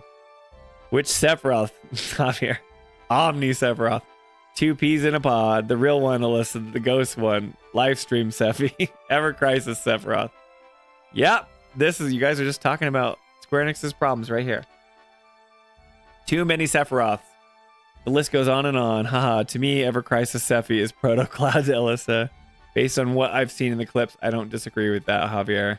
My friends and I would have loved to set up like that when we were kids, passing the control around.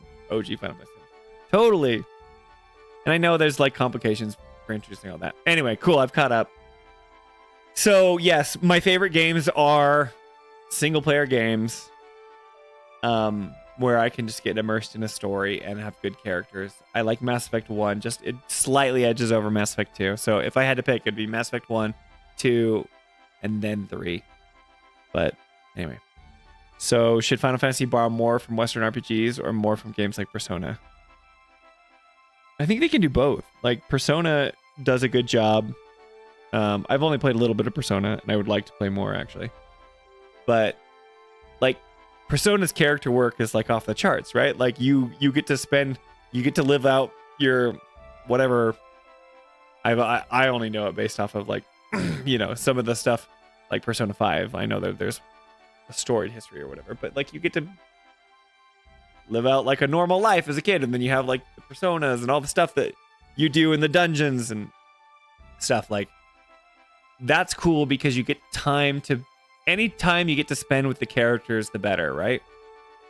I like that because you have like a week cycle and you have certain moments that you get to hit, and you get like this dating sim element. I know it sounds cheesy and corny, but it's like it gamifies the relationship, so you like know it's like I want to go talk to this character and I want to like increase my relationship with this person. Mass Effect did that. It's like you have the Normandy hub, and it's like I would talk to every single person, and it's like all I was doing was just listening to dialogue, and I'm like loving it, eating it up, when I could be go shooting things. But it's like that's such a, the writing was front and center. Like the writing was more important in Mass Effect than it was in the combat that I was doing, right? And I had fun with the combat, but it was the story, it was the character work, which was number 1, and then it was the plot, number 2, and then it's like the set dressing of the world building, number 3, and then it's like the combat, and then it's like the choices that you make or whatever. It's like all that makes for this amazing interactive game, right? It's kind of like a, I don't know. Mass Effect, the BioWare games are kind of like a choose your own adventure because you have it, they introduce the dialogue wheel and do all the stuff. But like it has my favorite things. It just has like character, story work, and world building, and then you get to live in this world, and then if you feel awesome because you get to actually interact with it, with the game mechanics, right? So like Persona, I haven't played enough to speak on it, right? But that's kind of the thing. It's like you live in this world, you're going through your weekly cycle and or whatever, you're hitting certain things and you're doing all the beats and you want to maximize everything you can with this people. It's like great. That's character work, like world building work, and then you get to build on top of that. Final Fantasy does it a bit differently because it's not character work. It's like you get character stuff along the way, and you can do side quests if you want more side quests. But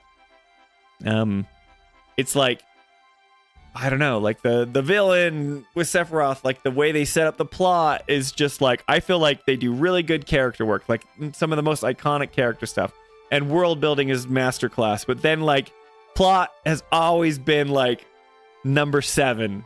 Like I feel like they just like they gotta bump the plot up. They gotta make it like relatable. They gotta make it not like, you can't, like I was talking about how they just couldn't help themselves and they had to fight God and Final Fantasy 16. It's like, gosh, man, like you guys were doing something because you were imitating Western RPGs. So maybe my point to you, Biggles, would be like, I don't know, like, did you guys like Final Fantasy 16 when they were kind of trying to copy Game of Thrones at the beginning. I don't know if they're copying Game of Thrones, but you know what I mean? Like the betrayal, like Annabella, all that stuff. Like, did you not want to like kick her ass? Like, I'm sorry for swearing, but like, yes, like you were ticked.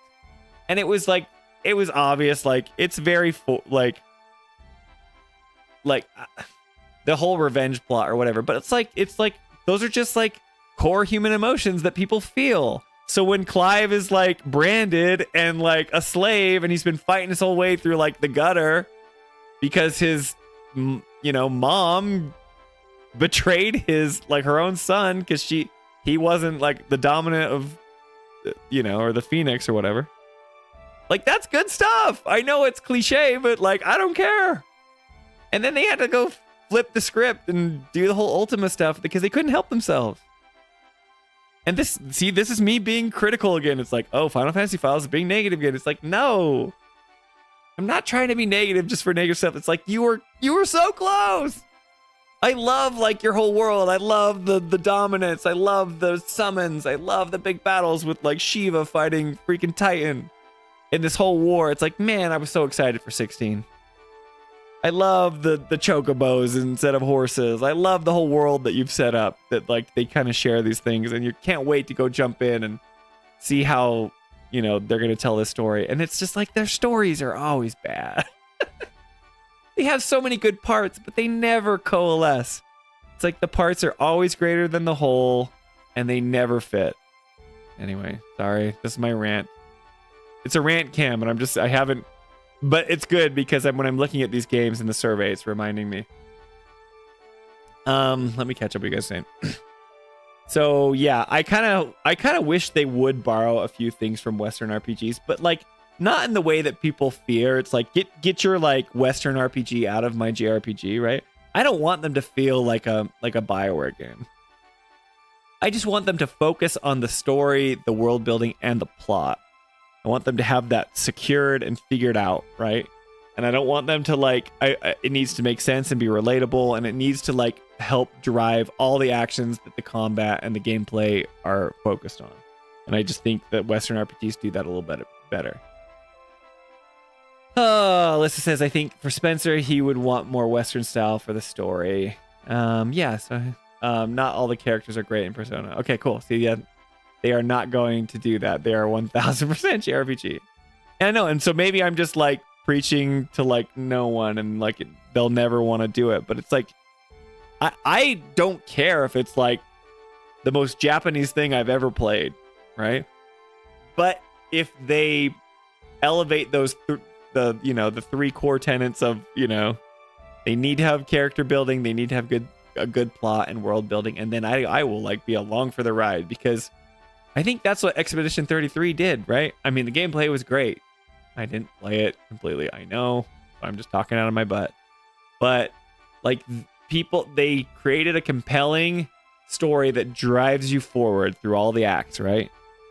They did amazing character work that you wanted to see, like, what was happening to the characters that helps the story, right? The story is, like, the main driver for these people to go on this adventure. And that's when you get to know the characters. And then you get to like do this world and to like understand like why, they realize the story, they realize the plot. But when I'm confused in Remake and Rebirth and I'm like, what's going on? What is the live stream? How does it work? It's okay to have questions and to like give you a little bit of mystery, but I just still feel confused and I just don't feel driven because I want answers. I'm like just desperately hoping that they don't screw it up, Anyway, I love Persona 5 and the party arcs aren't paced okay that well. Cool. But do you love the characters in Persona 5? It's fine. I'm currently dating Ben Starr in a video game. Everything's fine. Laugh out loud. Best Persona for characters and story, in my opinion, would be Persona 3. Okay, cool. The reload was well done. Don't worry, Spencer. Many JRPGs end with you fight. Well, I know they fight God. Like I don't have that many. Like I've played Fire Emblem. I've played Xenoblade. I've played what other JRPGs have I played? Like, I played the Nintendo games, and I know that they're not like the traditional like turn-based stuff, but like they all end up fighting God, and you're always like, whatever, you know. But it was we have Game of Thrones at home. Says Toolman. Don't you miss at school games like Contra, Castlevania, only splash screen with some simple story gameplay getting to the end? Thank you for playing. I don't. Like, there's games that like, that's why I play Smash Brothers, because there's no story and it's just my favorite iconic characters that are like punching each other, and I like the way the game feels. Like, that's pure gameplay. Don't care anything about the story. They always put story modes in. Don't care, right? But like the games that have stuck with me are like, you know, those games that tell stories. None of this 100% 100 Sephiroth simple times. Yeah. Sage says, I love so much about Final Fantasy 16. My only thing was the lack of RPG elements. Yeah. That's another thing. But see, like, I was okay with them streamlining the combat system. My biggest gripe with it is that, like, I feel like the story just, like, didn't know what it wanted to be. It was trying to be two things at once. It was a Western, they were pretending it was a Western game until they couldn't pretend any longer. And yes, it was like, I like the RPG elements. Like, that's like a bonus. And then they're like, oh, just upgrade your sword to the blacksmith every time and it's just a little bit better. Or you get this material and then you can have a new sword. And that's dumb, but it gives you the best stats. And you can kind of collect some things along the way. So yeah, Zage, I agree. It's like, that was like poorly conceived. But I wouldn't have cared if the story ruled. Let's see here. I think they could have still ended 16 with a fight with God. Just have Annabella or someone work on finding a way to take dominance from others and create that God. Yeah, like, yes. Like, don't shift your whole motivation for existing. You know, it's like, okay. 16's plot. Spoilers. Clive is like the older brother to Joshua, who's the dominant of the Phoenix or whatever, right? The icon. Are they called dominants? I haven't played it in for a while. But the dominant of, not dominant of fire. There's two dominants of fire in the game. Either way. The Phoenix, right? And they're in that house, and they're just supposed to be born in that lineage, and Annabelle is some psychopath who like only likes power and whatever. So she, like, Clive's dad and Josh's dad's this awesome dude, and she's just this awful person and just wants to, like, she loves and her son, but her son's sick and she wants to like nurse him to be able to be this powerful dominant so she can be this powerful ruler. Rosaria, right? Okay, I don't need to go through it all. You guys don't need to hear me like relitigate it in my brain. Either way, it's like she throws Clive to the curb and then she's like sells him out for like whatever. Why does she portray him with the Imperial? She like ends up marrying the Emperor, which I don't even know how it worked. I can't even remember. I just remember thinking like, okay, this is working out well for you, but then she goes psycho and the whole Dion stuff. Then it just switches over to Ultima and it's like, that doesn't even matter. And Clive has to have this reunion with Joshua with her mom and she like kills herself or like whatever. And it's just like, I don't know. It was all over the place. It just felt like whatever. And then they're like, they're feeling like Clive is actually the person who's absorbing all the dominance. He's like, Ultima's creating him into a vessel. Okay. And Ultima created these people? Or he's an alien from another planet? I don't know. And it's like, you're not supposed to do that. I don't know. Obviously, my understanding of 16 has vanished for a while. So yes, I agree. Like, give us a reason to move forward throughout the game. That Clive's drive is undeniable at the beginning of the game. And then it just, like, he's like forced into saving the world because of his circumstance rather than us wanting to. Or she becomes Ultima, and so you still have the hatred. Yeah, like there's ways they could do it, but I think they did it weird. I think people would be more satisfied with 1000 Sephiroth. I'm just messing with you. I put God of War and Uncharted in the category Square Enix should draw from. Yeah, okay, so like, I think they were trying to pull from God of War. I played God of War 2018. But like, that's got a singular focus. It's like a story between like a father and a son, right? They're going on this mission, and like the father's trying to teach his son how like about responsibility and learning and all this stuff, right? But then, you know, so obviously all the sad it's the meme of the sad dad game with the PlayStation audience, right? Because we're all 40 now and 30 and we have kids. But like they at least, okay, this is like a father-son adventure, and the dad's trying to teach the kids stuff, but like as the events go on, he's trying to protect his son but also teach him responsibility, and there's things that he hasn't told his son that gets found out, and like that's just like they never stray from that ever, right? And he has to deal with the stuff of like, you know, when Atreus learns the things that he didn't tell him and all these things, it's like, what the heck? And he's like, you didn't tell me who I really was, and all the things that go down. It's like, great. They never strayed from it. They knew exactly what they wanted to tell, and they executed well. Uncharted, I've never played the Uncharted games, but I know that, like, you know, you have great characters, and, you know, so I'm not going to talk about it, but I know Nathan Drake. I know who he is because he's iconic. I don't think there's anything wrong with them going for a Western style story. I mean, the game originally based off D&D. Yeah, that's true. I love most of the cast in Persona 5, yeah. There's some disconnect between the Westerners and Japanese fans for it as well, though. If their next mainline Final Fantasy is going for Final Fantasy 16 vibes again, drawn from God of War, on the other hand, it's going to be for a more fun vibe, draw from Persona. They can do both. I think that would rule. Like a Final Fantasy game that's like got some more whimsy in it. You always have to go on some dire, like, intense mission or whatever, or some journey, but let us get involved with our characters a little bit more before we have to go kill God. If you do end up finishing Persona 5 someday, I recommend watching Lady Virgilia's videos after. Okay, cool. I thought 16 did have some God of War inspiration. Unless you're saying to go deeper than that style. Yeah, I agree. I haven't played 16 since I first finished it, and honestly, probably not ever going to play it again. I've heard you say that before, Alyssa. There's such an engaging back and forth between Kratos and Atreus. That's Final Fantasy 16 equivalent. There's nothing. Clive does it all on his own. At the beginning, it's interesting because he's trying to find Joshua, or he's just heartbroken over Joshua's death, right? And so any sort of that's like the cool mystery, right? That thing's haunting him. But we get that revelation in like the first third of the game, and then things go all weird. And why would Joshua not just tell him that he was alive? Stupid. Clive and Torgal. Nice. Spencer, God of War is a story about a dad that wants to teach his son not to be scared of Ridley and Super Metroid. Dude, it's the same thing. I gotta take him to the mountains to like not dump his mother's ashes because she's still alive and healthy. But I think it's more about the world that was inspired of God of War, yeah, and some story aspects. Okay, cool. So yes,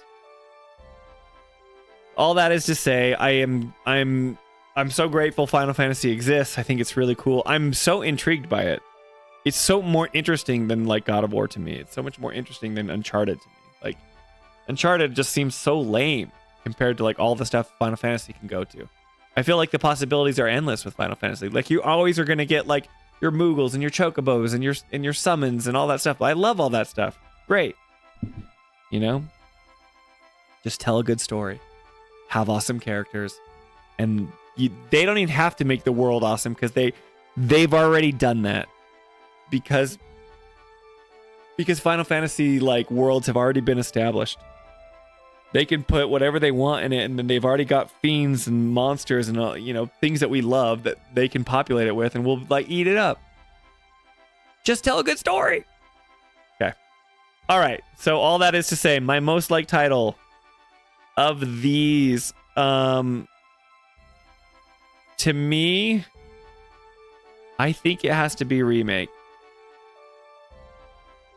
Yes, I'm giving it Over the Edge of Rebirth. I think Rebirth wastes a lot of time, a lot of valuable time. I think Remake's structure is better, and maybe this is just me. I know that they had to go open world because of the original game. That's when the world map opens up. I would have preferred just a world map. I'm over these open world games, guys. I am. Like I was talking about Mass Effect. When you go to like a spaceport in Mass Effect 2, it feels like you go to this planet, but really you don't. You just go to like this place where you walk around, you can talk to a few people, and then you go on like a scripted narrative mission, and it literally takes you in like a space taxi, and then you go have like this cool mission. I felt like I was on the planet, but I wasn't. I didn't have to explore the whole thing. There was no downtime. Javier says, Spencer, Legend of Zelda stories versus Final Fantasy stories? Go. I don't know, guys. See, Legend of Zelda is a different game. Legend of Zelda is pure exploration and puzzle solving. That's like a different thing. Like Metroid too, same thing. Like Metroid, I just like to go because it's like me solving a puzzle and I get to just like inhabit a character that's cool. I like stories in games. It's like the writing in Zelda is like almost non-existent. And same with Metroid. It's like whatever. So they're different games. I had the feeling that you would make Remake as your top title. Yeah. I agree. Remake contains Chapter 8, Budding Bodyguard, the greatest chapter of any video game. Okay. Remake is my number one. Why is Remake over Rebirth? Like I was telling you. It's focused. I know that it's got some shenanigans and it's weird, but at least it was like the pacing was good. It was like you were going from beat to beat to beat to beat. You couldn't stray off the path for too long. And I was like, when I played Remake, this was the first time I had experienced anything Final Fantasy VII. I knew who Cloud was. I knew who Barrett was. But I was like, okay, this is rad. The production values are amazing.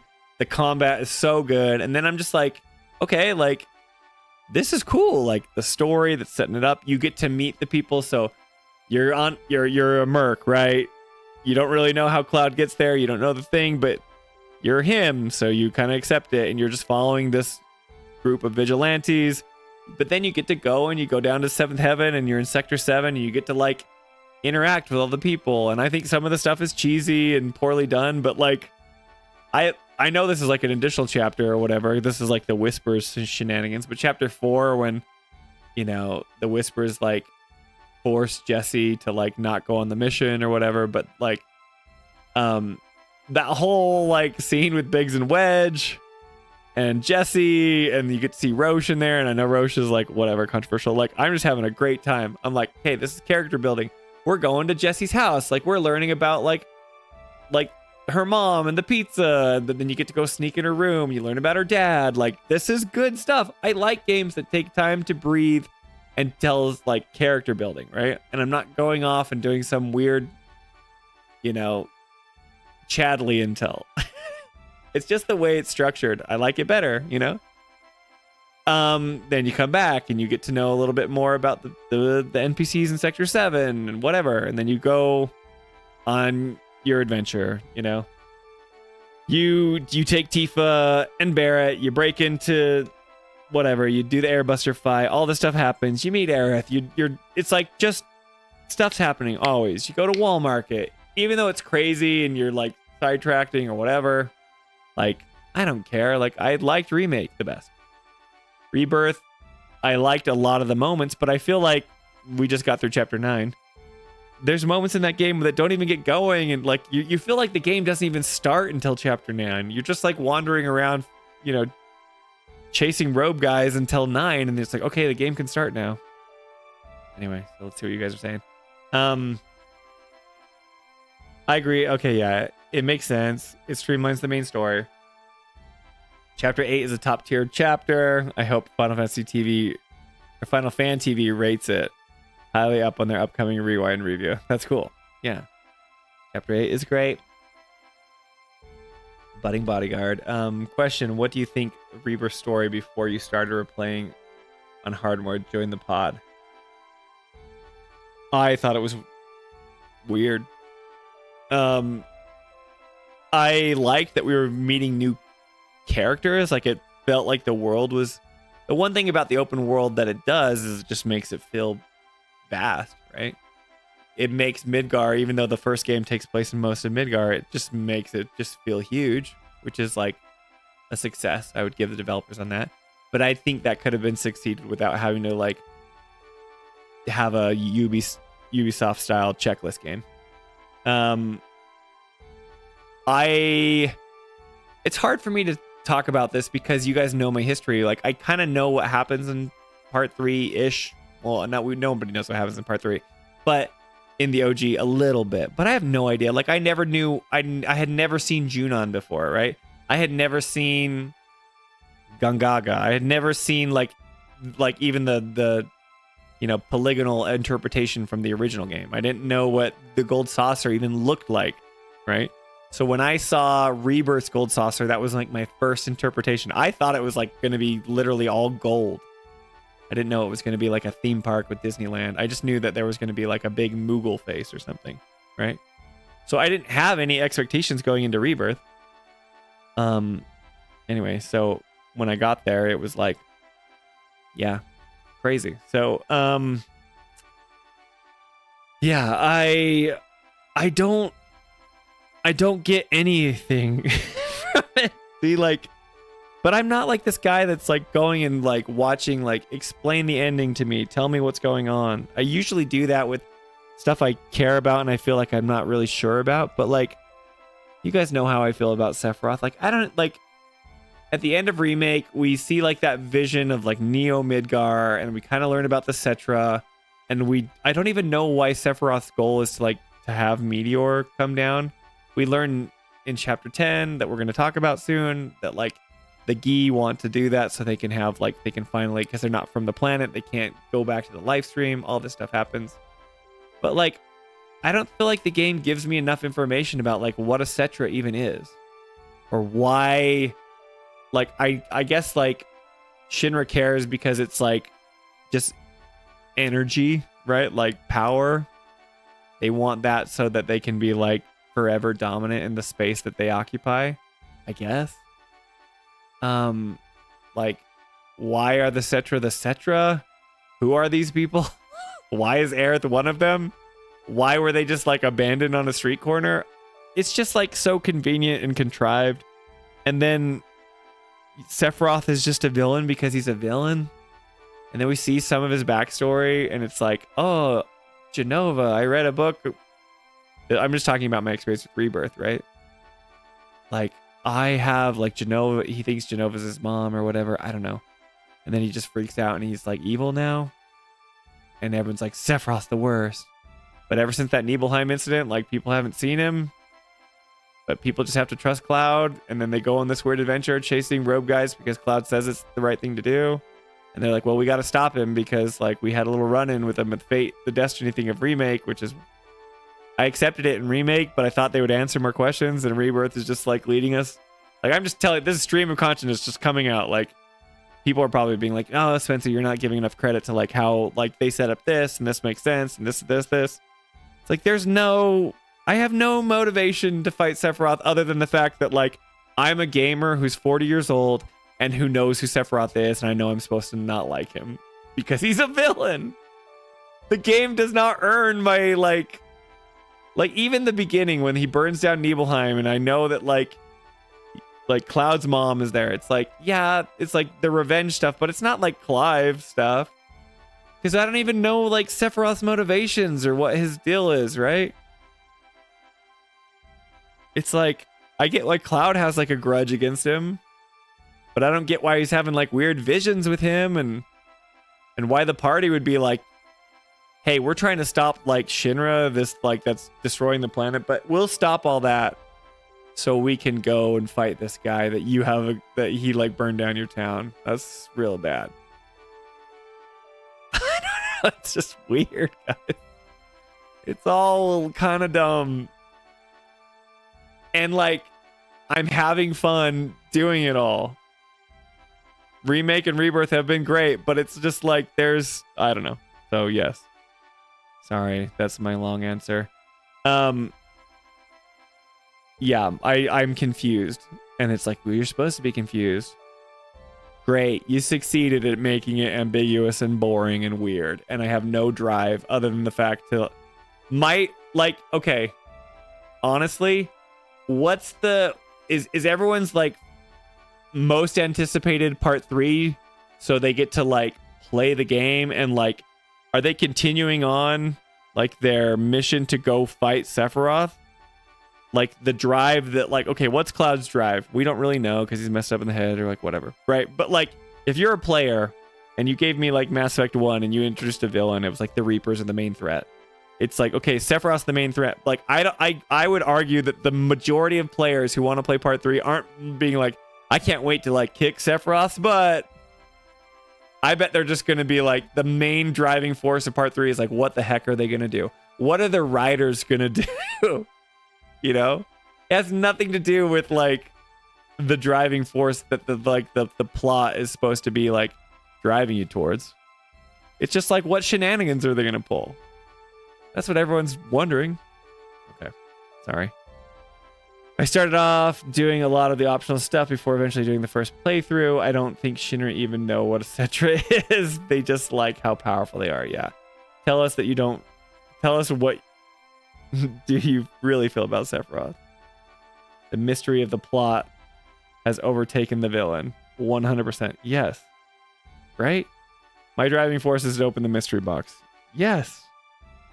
And that's like fine because that's like the meta narrative that's happening. And I understand that. Right? The mystery that they're setting up, it's like that's everyone's like, because they already know the story of the OG, right? You know, you win and you save the day. So it's like, that's what they did that was cool. But I would argue, see, like, this is where I don't get where people say, no, can be your first time playing Final Fantasy 7. Because it works just as good or whatever. I call bullshit. Sorry. I just call BS. It's not a great experience for first timers. It's fine. But it's obviously for those people that have already played it and they want to like know if they're going to change anything or not. They've set it up that from the beginning. And so for the people that have nostalgia for it, like they're dying to see because Final Fantasy VII is new for them again. You know what I mean? It's exciting because they don't know what's going to happen. They think they know, but they've set up enough like mystery boxes to like open them, right?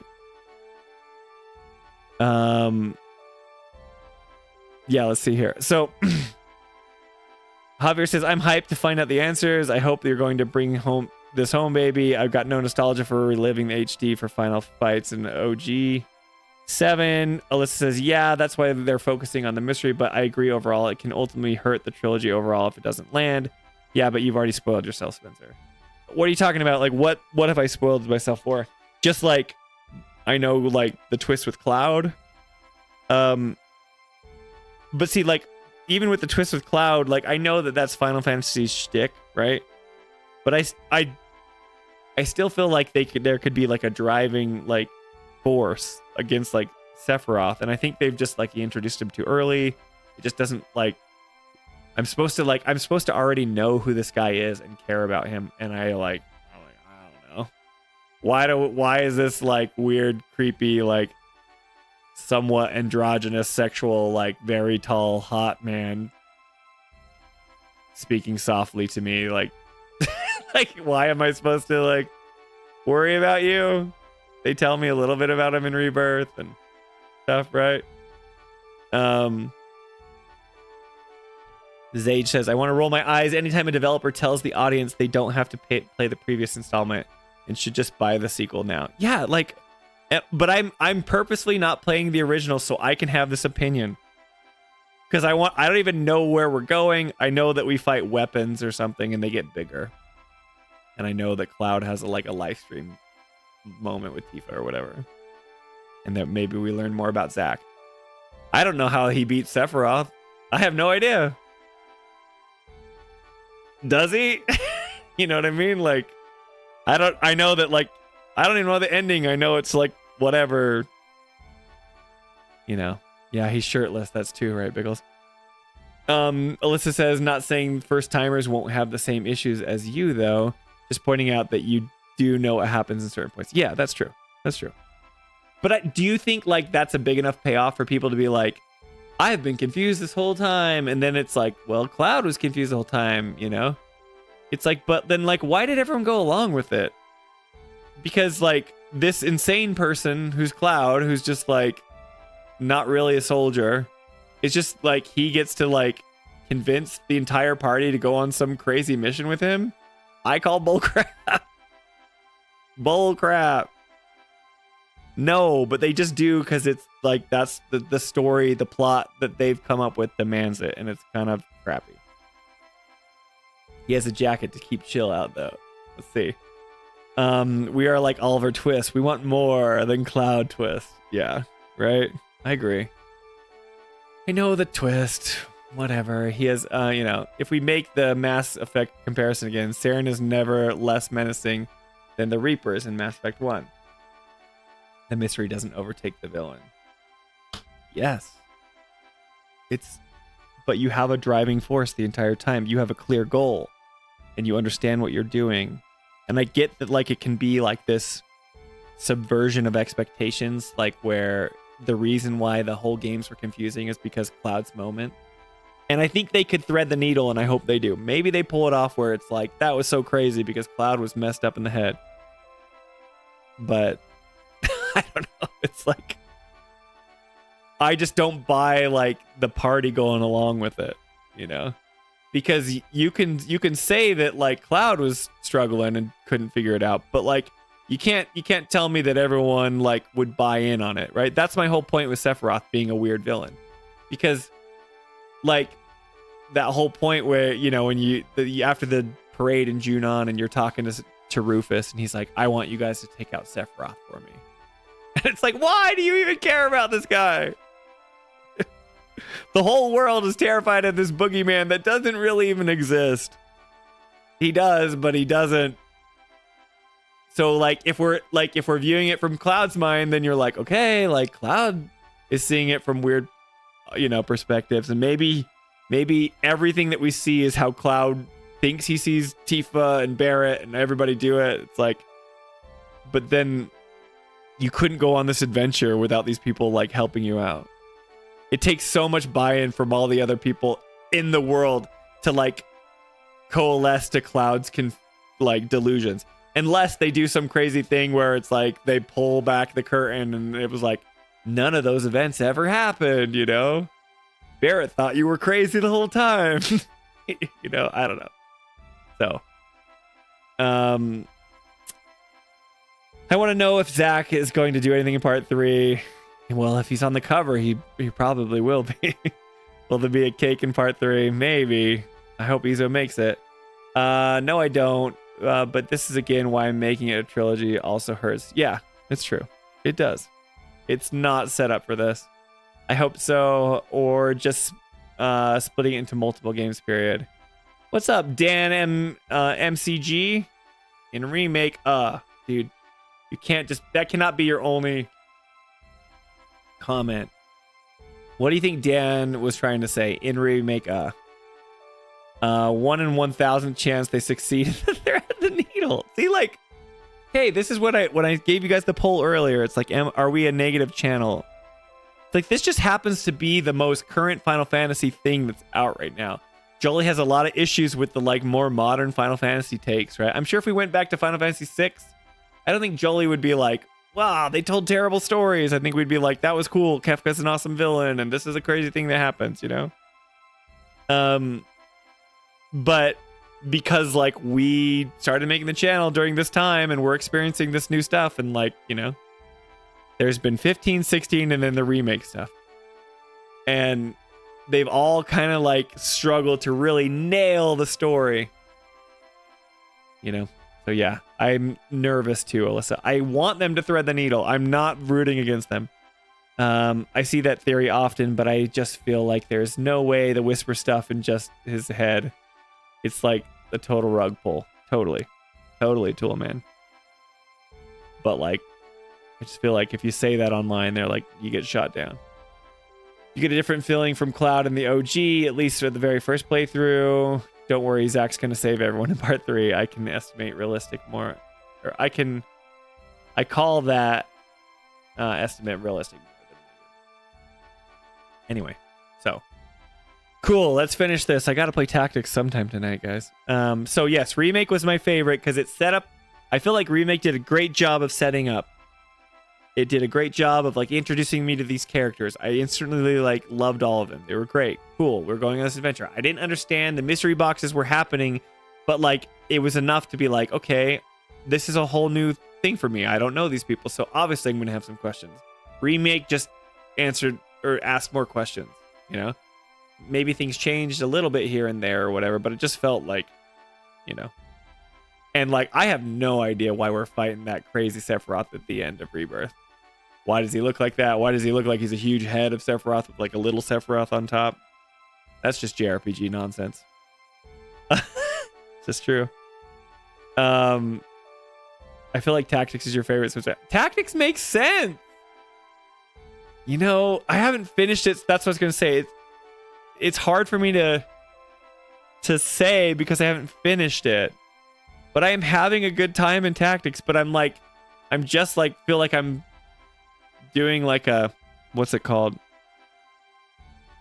Like an interactive novel. There's I can't think of the word right now. I'm just experiencing it and it's fun.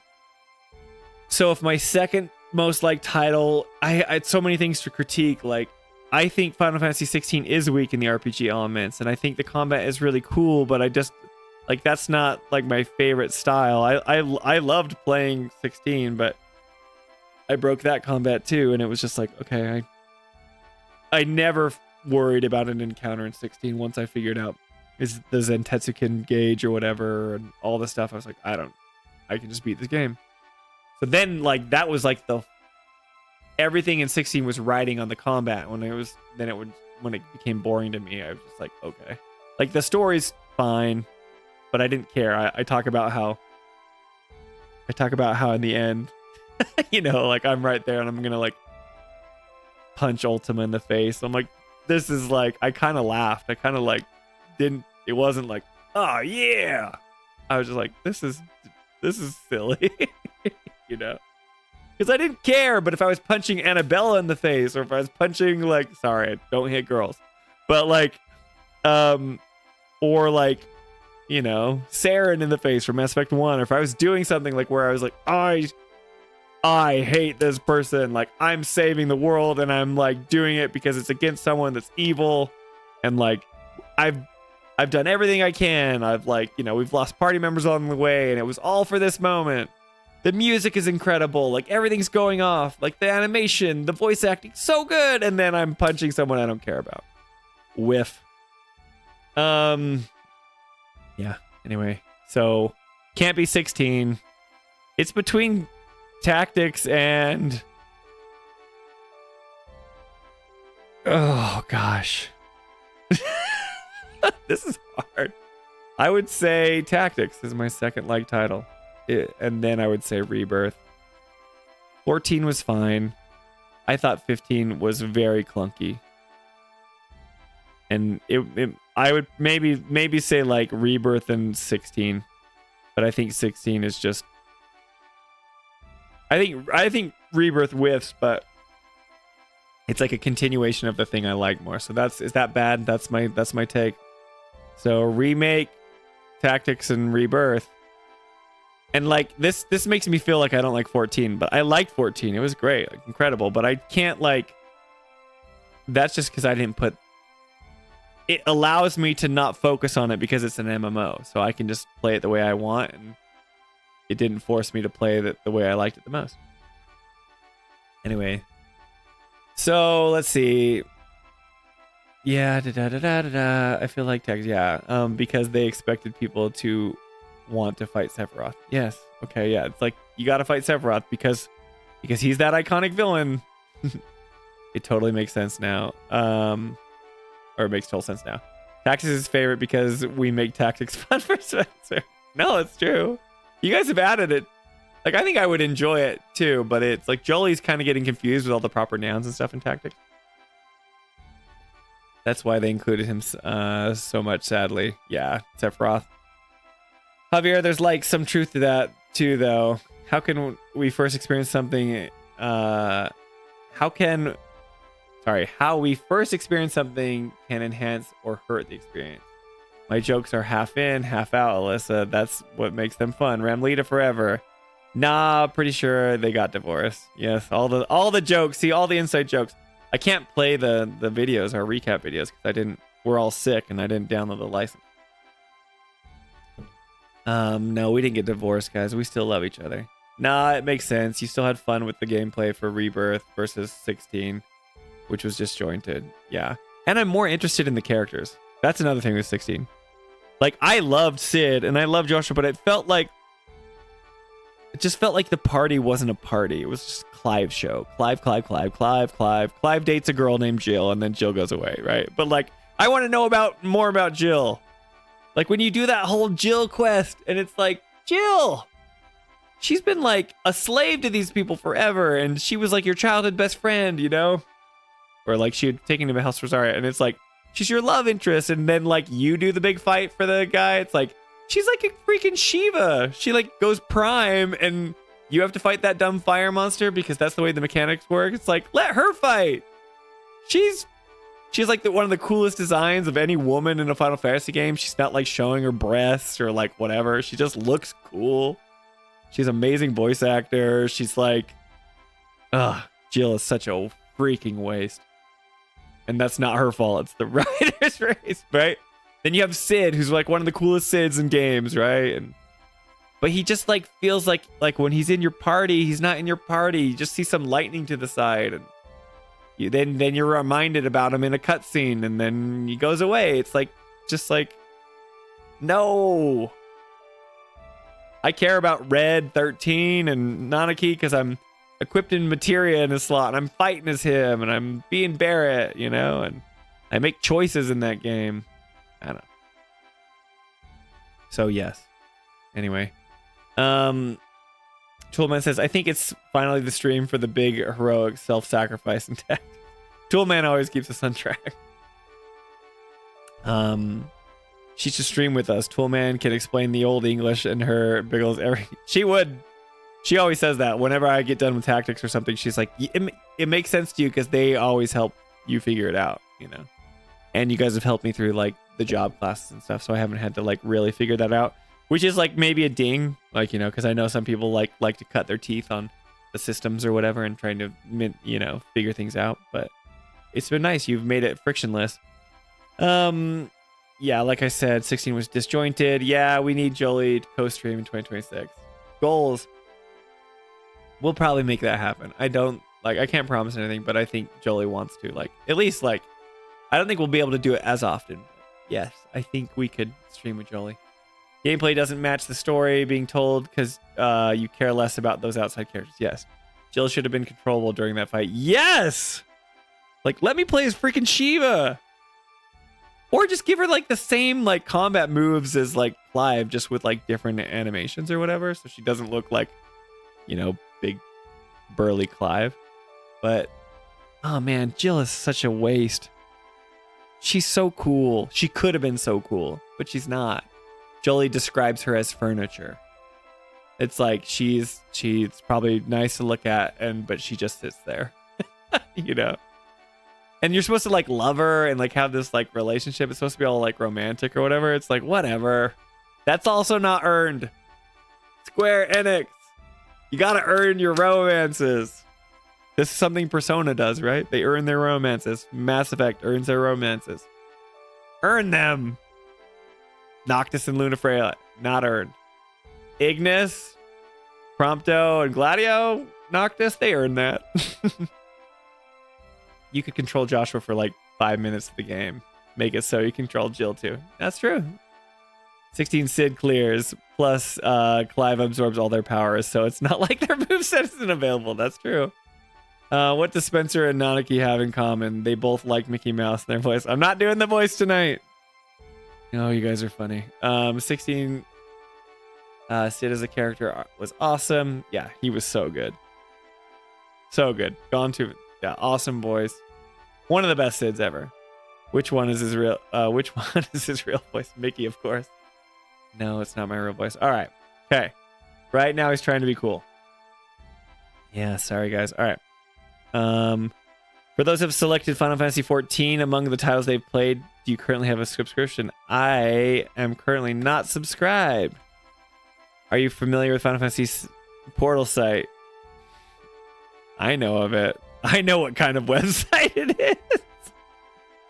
Yeah, I know about it. Oh, sorry. They weren't talking about the portal to the game, right? I do know of it, right? Please tell us anyways you've enjoyed the last year playing video games. I thought they were talking about like I can't even remember it, but you know what I'm talking about. I know what it is, but I have not done any of this stuff because I just get stuff from like YouTube and social media. So none of the above. I know what it is though. Do you enjoy Final Fantasy with anyone else? With my spouse, with my children, not with my parents. Hey, this is Biggles talking about. You need to share the love. Siblings, significant other, work colleagues. I talk about it with actually a lot of people. I don't enjoy it with my siblings though. They don't care. So those guys. Please select the products you'd like to see more of. Character merchandise like acrylic stands. No. Baby and children. No. No. No tableware. No apparel. Bags. No. Collectible figures all the way. Accessories and watches. Nope. Travel goods. Nope. Art products. I like art products. Smartphone. No. Pet goods. No. Stationery. No. Okay, I'm done with that. Do you want to share Final Fantasy series with other people on like social media? I've dedicated my life to it, Square Enix. Do you want to talk about share Final Fantasy series with your experience with your family members? Not really, because they could care less. My family and friends would be like, "Why are you?" What they know we have a channel, but they're like, "Why aren't we talking about football?" Please tell us how high your expectations are for Final Fantasy VII series in the future. Oh, this is such a hard question because it's like my expectations are kind of low because they haven't earned high expectations. But my like hopes, for them to do well is I hope they do well. I just don't expect them to.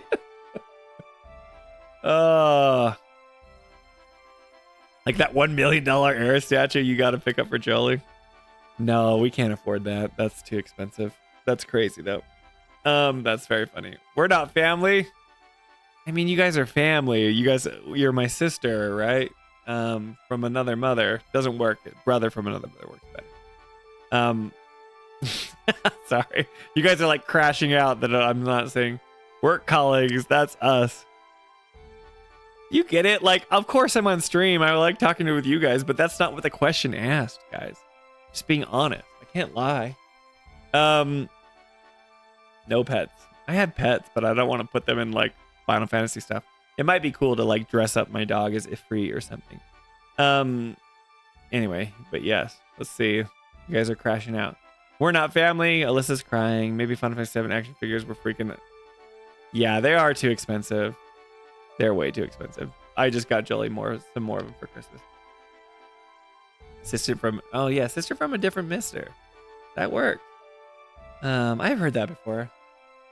What would you like to know? Haha. Okay, anyway, please tell us. I don't know. This is hard. My expectations are for the Final Fantasy series. It's like if I have low expectations, that means like they can just do whatever they want and like not deliver. And it's like, well, your expectations are low. So I'll put a 10 just to make them feel like they got to do something. Would you like to participate in the events celebrating the anniversaries? Please tell us all details. No. What does this mean for me? Like, what does participate in these events mean? None of the above. What's your age? I am 38 years old. Almost 39. There you go. I am male. I live in North America. What does Final Fantasy mean to you? I love it. I consider it an important part of my life. It's so funny because like I do consider it's like a big part of my life compared to most people. I love it. It's strong language. I don't know if I'm ready for that commitment square. I'm supposed to say 19. Yeah, let's see. You need 3D print that era statue for, yeah, fun size for us. I do like, I can't like officially say this, and maybe this like gets me banned from like YouTube, but like if we hit 10,000 subscribers, like I want to do a giveaway and give you guys a bunch of like 3D prints. But like, I don't know if like I'm allowed to do that. I think you can't coerce anyone to subscribe to you if you do a giveaway. But I want to do like a giveaway video where it's like, I'll give you prints. If I ever learn, I will paint them, and then we could give those away too. Alyssa says, I'm paying you to talk about Final Fantasy. Let's see. Let me catch up on Alyssa. Let's see. Okay. Nah, you're supposed to say 19, Spencer. That way they can actually pay attention to what you say. 19 wasn't an option. You literally talking about it on camera. Yeah. I'm paying you to play it. Yes, okay. It's an important part of my life. You guys have convinced me. Thank you for taking the time to answer. I don't know. Make your stories understandable. And focus on characters, plot, world building, and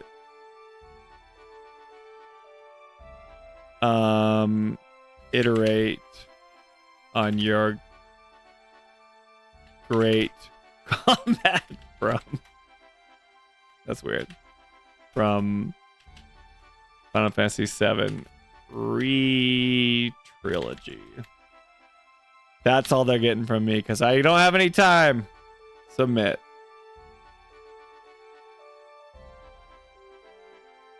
Yes, you are. Alyssa, you need to stop that. Tomorrow the Final Fantasy files will be deleted by Square Enix. Well, the first sentence kind of makes it sound like you're learn English. That is true. They know what I'm talking about. I tried to hit submit and it didn't work. Okay, I can change it. Make your stories understandable and less confusing on purpose.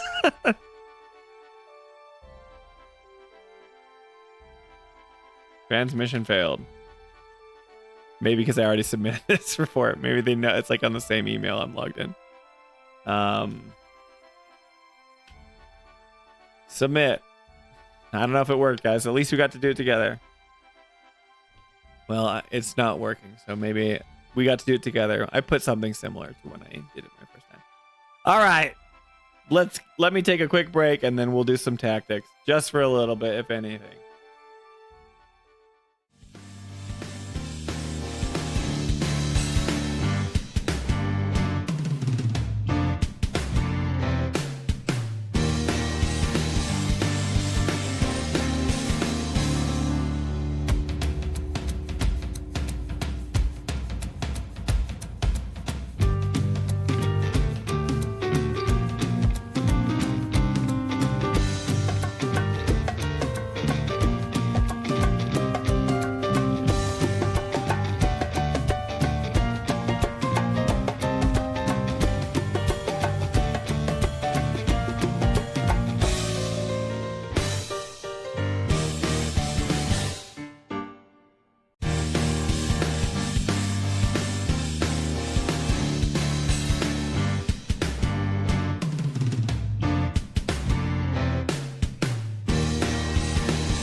Everyone, just give a huge shout out to Jolie. She just finished the frickin' game. Hey, Joe. He's just starting. Tonight might have been like my most derailed stream ever, Jolie. Yes, it is. Let me fix some volume here. Congrats, Jolie, you beat the game. Did you beat Folmarv? Am I close? So Jolie can just watch us play now because she's beat it. But she's probably mad at me because it's 11:30 and I haven't even started streaming tactics yet. Everyone put W's in the chat for Jolie. Huge W. What in the world have you been talking about? We did the survey for the Final Fantasy survey that they released. And we've been talking about plot and story and all sorts of stuff.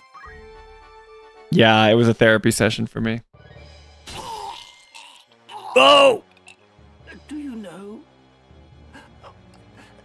what it is you do? Yeah, Jolie. So I'm not spoiling this, right? They're just stabbing him? Folmarv's just going hard. Dude, that is some raspberry jam. Your lives might have been spared. I should have preferred to employ measures less extreme, but there's no time for that now. I don't understand. The boy heretic, he has frustrated our every move. Every time. Haha. Rams is always there. Now you can't spoil it, that's true. And now that he holds most of the stones, your aid is no longer required. But the Knights Templar answered to me. And me alone. Poor High Confessor Marcel. We thought it was him for a little bit, but then we knew. Jolie, did you remember all the proper nouns and all the people that were in this story? Jolie, on a scale from 1 to 5, what would you give Tactic's story? It's not bad. I lose track of proper nouns. Let me think on that. Yeah, Jolie's gonna have a hard time just giving you a quick review. Talking about Final Fantasy VII Part R, Part 3, we conclude that Mass Effect 2 doesn't have a villain. Yes. Jolie hasn't played Mass Effect, much to my, I think Jolie would love Mass Effect. Yeah, we crashed hard. Truth be told, though your wound is deep, it is not mortal. Treated soon, you will live. Dude, he just shoved his entire sword through his sternum and pulled it out. Blood went everywhere. And this guy probably is 90 years old minimum. No way he's gonna live through that. But you must earn your life. Tell me, where is the entrance to the Necrohole? Dude, you have no time left. You would know. Would be the only one to know. Now, out with it. It's funny that he's holding up this old man's life as hostage. He's like, I feel like old people once they get that, if that ever happened to them, be like, I'm only gonna live 2 weeks longer, man. 90s game, 90s death scene. Yeah, Jolie doesn't have time to play Mass Effect. I'm just saying she would love it, but actually I don't think she'd like the combat. I don't think she'd like it. But I think she'd like the story. Orbon. The vaults beneath the monastery. In the lowest levels, there is a glyph of conveyance. Bound by magic. Marcel wants to live a few weeks longer, everybody. Of all the places. And how does one break this seal? I know not. I swear it. The scriptures may hold some clue. I cannot say. The voice acting. You just slap him. Return the boy. Blame us not. 'Tis your God who has failed you. He's not gonna live. Shouldn't have told him.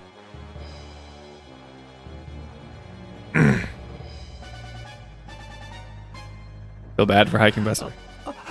Do not leave me like this. I beg you. Jolie she just missed the post-credit scene. Jolie! Pay attention to your own game.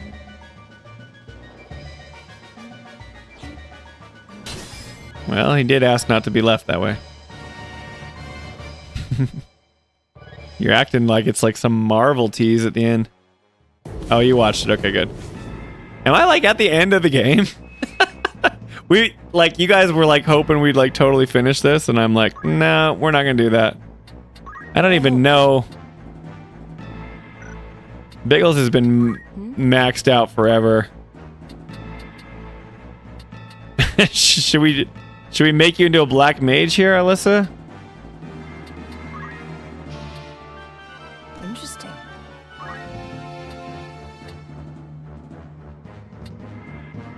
Da da da da. What have I not learned? Oh, you've already got some black mage, you know, abilities. I could give you flair. We could do the thing that you wanted. Am I like starting the game and it's like I'm not going to be able to finish it? Can you save in between these things? I can't remember. I just never save, so never know. But I do have to get to sleep sometime tonight. I'm actually very tired. And Jolie is too. And she's sleeping in this room. Just, you know, more therapy session. Just telling you guys exactly what's going on.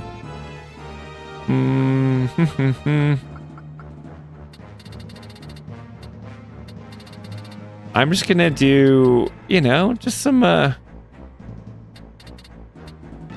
we've got Firaga.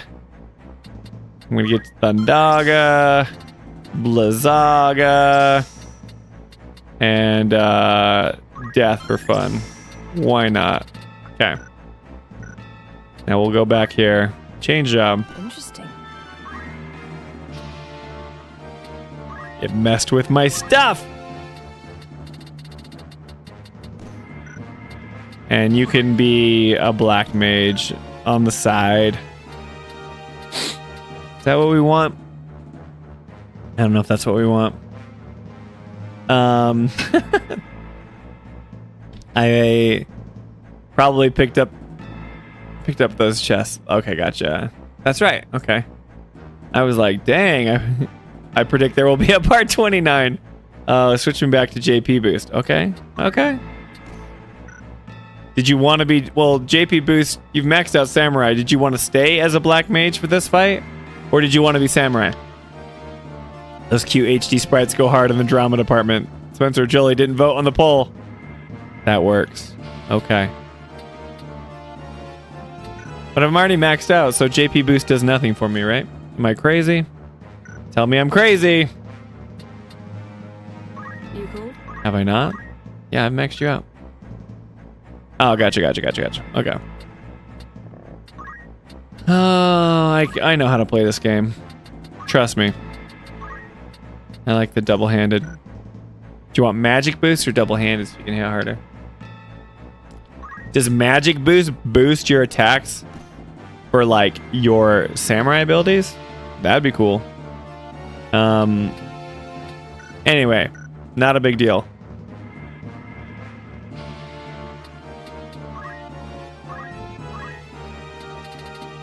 I wanted revive so bad. I put you on that for like no reason.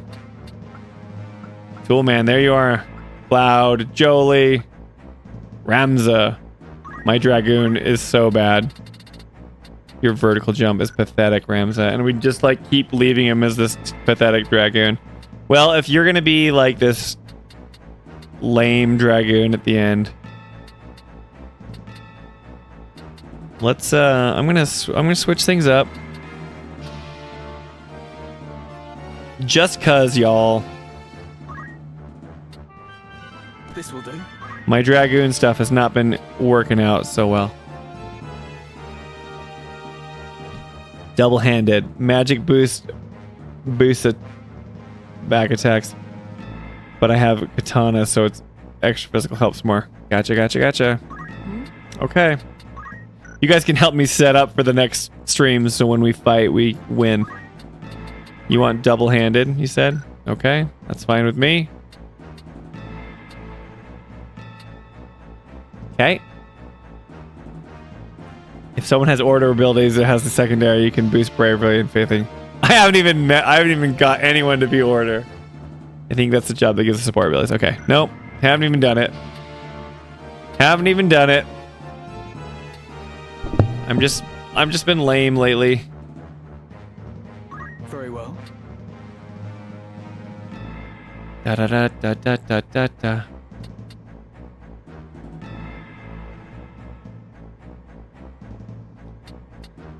Okay, attack boost. What do we have here?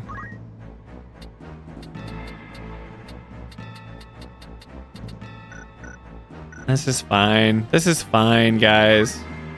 Let's just go for it. Let's go for it. I'll beat the game without ever maxing out any of the like support slash magic side. Never got a summoner leveled. I was working on Jolie becoming like the time mage. Oh, we're splitting up.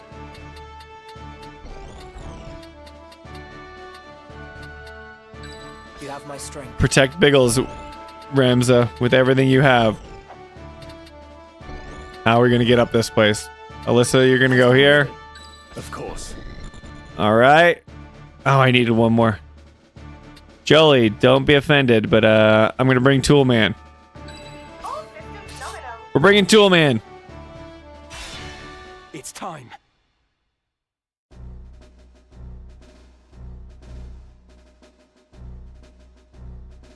Halt! You stand before Malond Cathedral, great seat of the Church of Glabados. Finally, this is where I die. Guys, listen to the voice act. None save members of the clergy are permitted within these walls. State your name and title, and let your purpose in coming here be known. How's the volume, by the way? I never know. Do us proud, Toolman. I am Ramza Beowulf, youngest son of the house of the same name, though I come before you independent of it. And known to you as Boy Heretic. Get in line, Toolman. Yeah, Alyssa, you've died so many times, but never completely.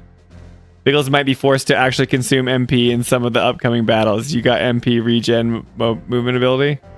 My You can't, sister, I think Alma so. Beowulf, is held unlawfully by the Lord Commander of the Oh, that's Knights right. Templar, Folmarv Tenjil. We're here to save Alma. I demand her immediate release. Are they gonna like mess her up into like some Lucavi without our consent? Without her consent? Ramza Beowulf? You were the one who murdered Cardinal Delacroix. I love the voice coming out of that sprite that looks like he's a 7-year-old boy. Oh, it's funny. I think you can turn up the game volume a hair, but also worried about discussion volume again. Oh, it's okay. Here, just a little bit. It's fine. Raise the alarm. A notorious heretic lays siege to the cathedral. You are foolish to present yourself before us. In Saint Ajora's name, we will carry out your sentence where you stand. We're fighting a bunch of, we got 2 geomancers, a summoner, a white mage, and 2 orators. Let's go.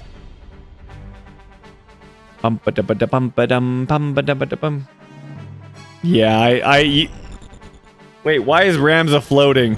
Do I have some weird boots on him that I shouldn't have on him? Dang it.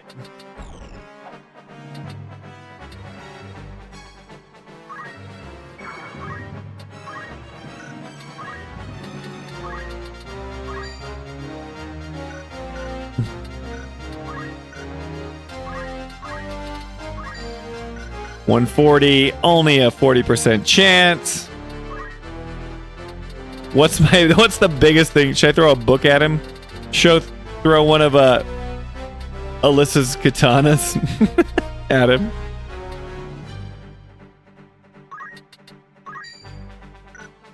Why do I even worry about throwing stuff if it doesn't do as much as just an ability here? Okay, we'll just do Shockwave. Alright, Toolman. Abilities.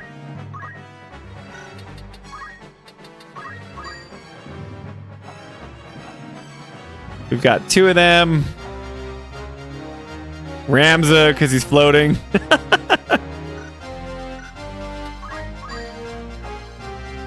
One of them. I never know. I always try to use elevation. See if we can get a few of them. Make the fights a bit interesting. I will do it the old-fashioned way. 1, 2, 3, 4. And Alyssa. Not a bad one. Nope, that's bad. I know I'm moving everything around fast. Don't throw up, guys. This gets everyone but Ramza. But it hurts Javier. We can't hurt Javier.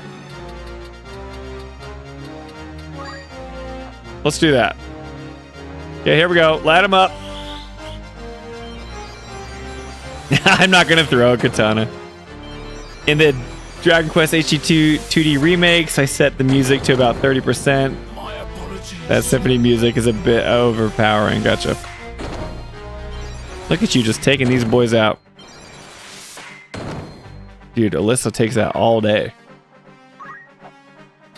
Yeah, I think I have the mana boots on. Yeah, I do.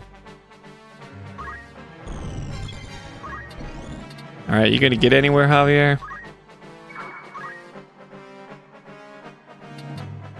I have fundamentals on you still. So funny. I'm never getting anywhere with that.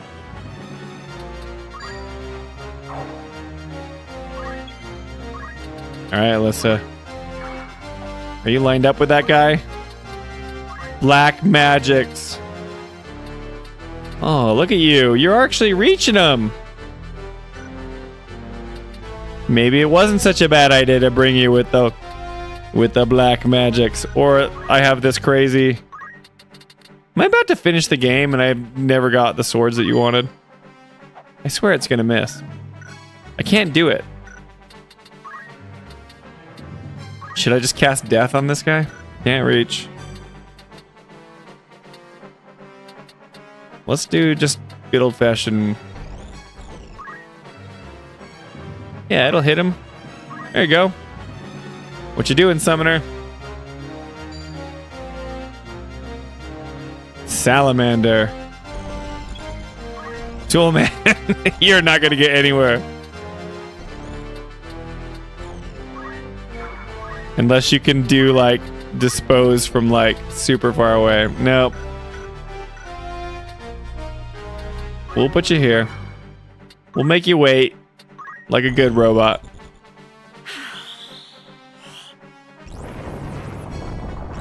Cloak evasion. That guy walked into it, though. Big mistake. Huge. Let's see. The sound of mixing in any Nolan movie.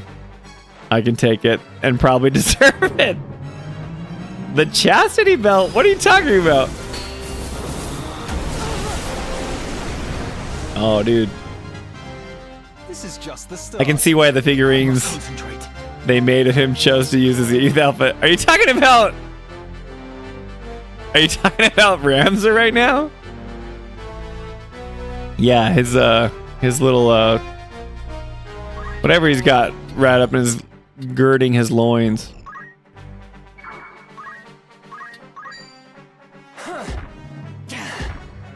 Give two good whacks.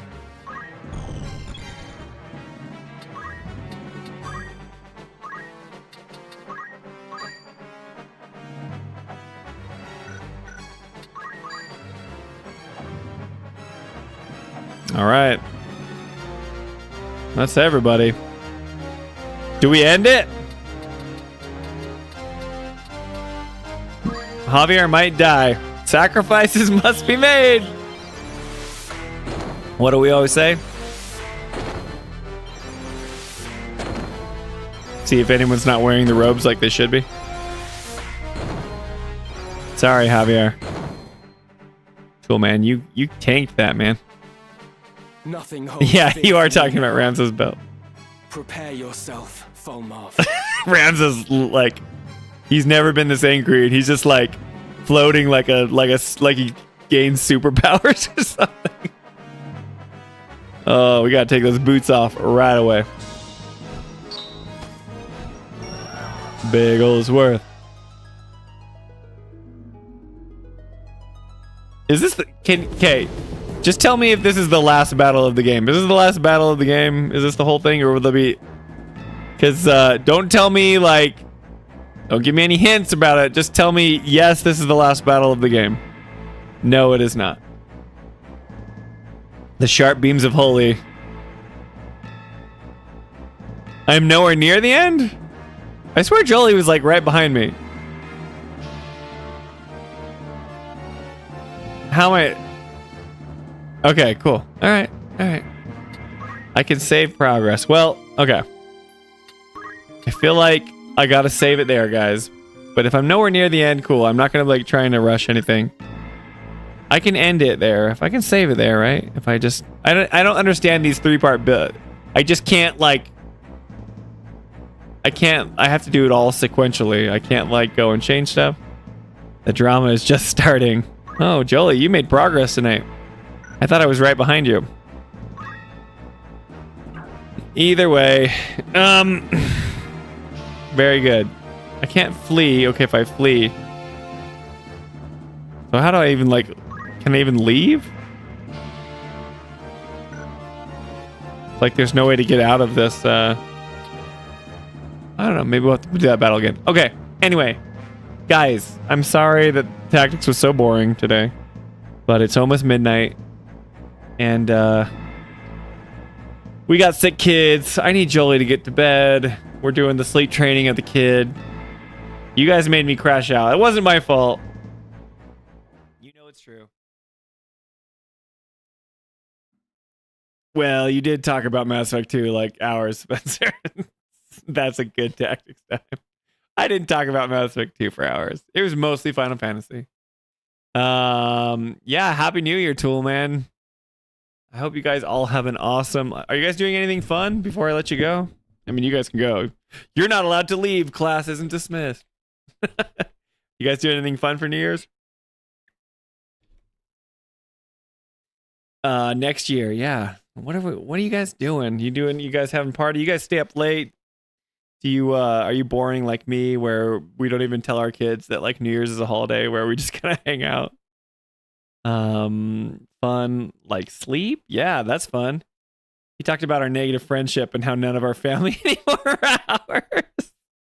I've betrayed all of you. Nah, got the flu. We staying in. Tool Man, yeah, we're all sick too. Sorry, man. Hopefully you are not dying, my friend. Going to my cousin's for her party. That's awesome. Spencer, just so you know, there will be one more opportunity to grind side stuff before then. Okay, cool. Thank you. She just got engaged. Hey, everyone, congrats to Alyssa's cousin. Engaged, getting married. It's great stuff, guys. Well, shout out to your cousin for getting engaged, and shout out for you for being a good cousin. Well, hope you guys have fun. We have nothing fun planned. I would stream, but like that's like a tacky thing to do because you guys are gonna hang out on New Year's Eve? No. So I figured we would do it tonight. But normally I'm on Wednesdays. Maybe we do like just go to like the Friday stream or something like that, and we do 2 this week or something. But it sounds like we're getting close to getting the end of tactics, so which is cool. I need no shout out. Yeah, that's true. I'm going to find free food and booze. Take all the stuff you can get. But yeah, so how about we probably stream again. I don't know. Jolie's awake. It's midnight. I was gonna say, let me check my calendar. Yeah, we are. I hope we feel better too. I hope our little kid. How's our littlest one doing, Joe? Is he doing all right? She's in the room with him right now. Yeah, Thursdays, nothing's going on. Usually we do Fridays. Would you guys prefer a Thursday stream or a Friday stream? What's we can shake things up, or should we just try to stick with a schedule? I don't know. My indecisiveness is like showing this late. I will next stream will be more planned. I will have a YouTube video preview earlier in the day, letting you know. But Alyssa says remake Final Fantasy X Kingdom Hearts co-op streams. Oh yeah, you're asking for. We don't know. Jolie's on chat, but he's eating good. Oh, he's good eating now. Gotcha. So he's nursing. Gotcha. Thursday and Friday and Saturday. I don't know if I can stream that much. I can't be an all-day streamer, Biggles. We'll do a poll or something. Okay, cool. I just don't want to. If you've noticed, I haven't been announcing on the YouTube posts because I was junking up the feed. So, and we wanted people to know that we were doing Chapter 10. We want, if you haven't already, just so you guys know, go and add your comments to the Chapter 10. It's not a questionnaire, but we're asking for people's comments because we're going to be recording Chapter 10 soon. So, we'll do a poll, plan for another crash out. That was fun. I had fun tonight. I know it sounds dumb, but you guys, like, it was a good therapy session. It just let me tell you like my true thoughts about a lot of stuff. So hopefully, like I said, the poll, we're not trying to be negative. Jolie and I really love the series. Jolie loves the series, and I'm learning to love it more and more. All the criticism comes from a place of passion, like you were saying, Alyssa. It's not to diminish like what the developers are doing. It's like I couldn't make what they're doing. I'm grateful that they are making it. I just think that they have a lot of missteps, and I'll point those out when they happen. But I also need to be better about saying like these are the good things that they do. So anyway, yeah. What are you going to record first? Side quest? I don't know. Jolie has she's writing the scripts right now, so she'll probably. I know we're going to do smaller episodes so we can get them out quicker. But Jolie says, don't get me started, Javier. Nanaki's voice. We'll talk about it. See, like, that's another thing. It's like, that's so easy to talk about. And like, we'll be like, ugh, like Nanaki's voice is so weird. And then it's just another negative video. But we're not like, it's just like how we feel. We like the game. I promise.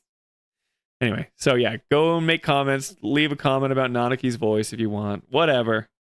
But we will see you guys. We'll do a poll, I guess, or something. But probably Friday, next stream, but maybe Thursday. Keep you on your toes during the Christmas break. Hope you guys have an awesome new year. Take care of yourselves. Don't be too crazy. If you're staying up late and you're drinking alcohol, like just be safe, okay? Get designated drivers and make sure you guys are coming home safe. But we'll see you guys in the next stream, and thanks for hanging out. I'll see you next time. Bye, guys.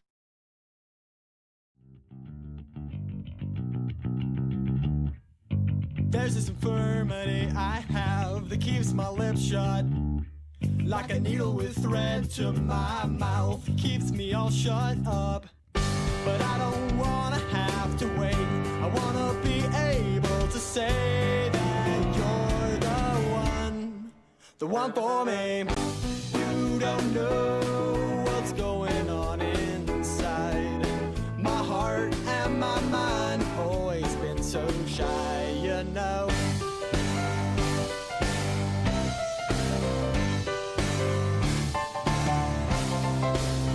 And you wonder why I don't open up my mouth.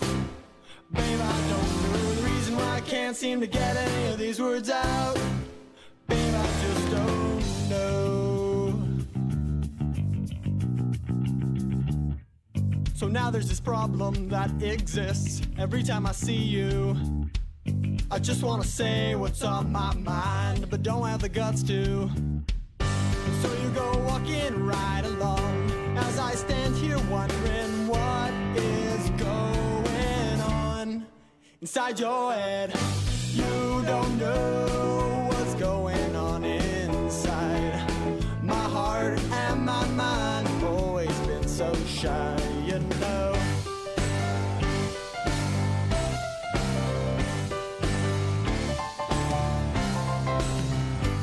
wonder why I don't open up my mouth. Babe, I don't know the reason why I can't seem to get any of these words out. Babe, I just don't know. Wanna open up my mouth so I can ask you out. 'Cause there's some things that I can't do alone. A dinner for two, a movie with you. Well, it ain't the same by myself. And you wonder why I don't open up my mouth. Babe, I don't know the reason why I can't seem to get any of these words out. I don't know. And you wonder why I don't open up my mouth. Babe, I don't know the reason why I can't seem to get any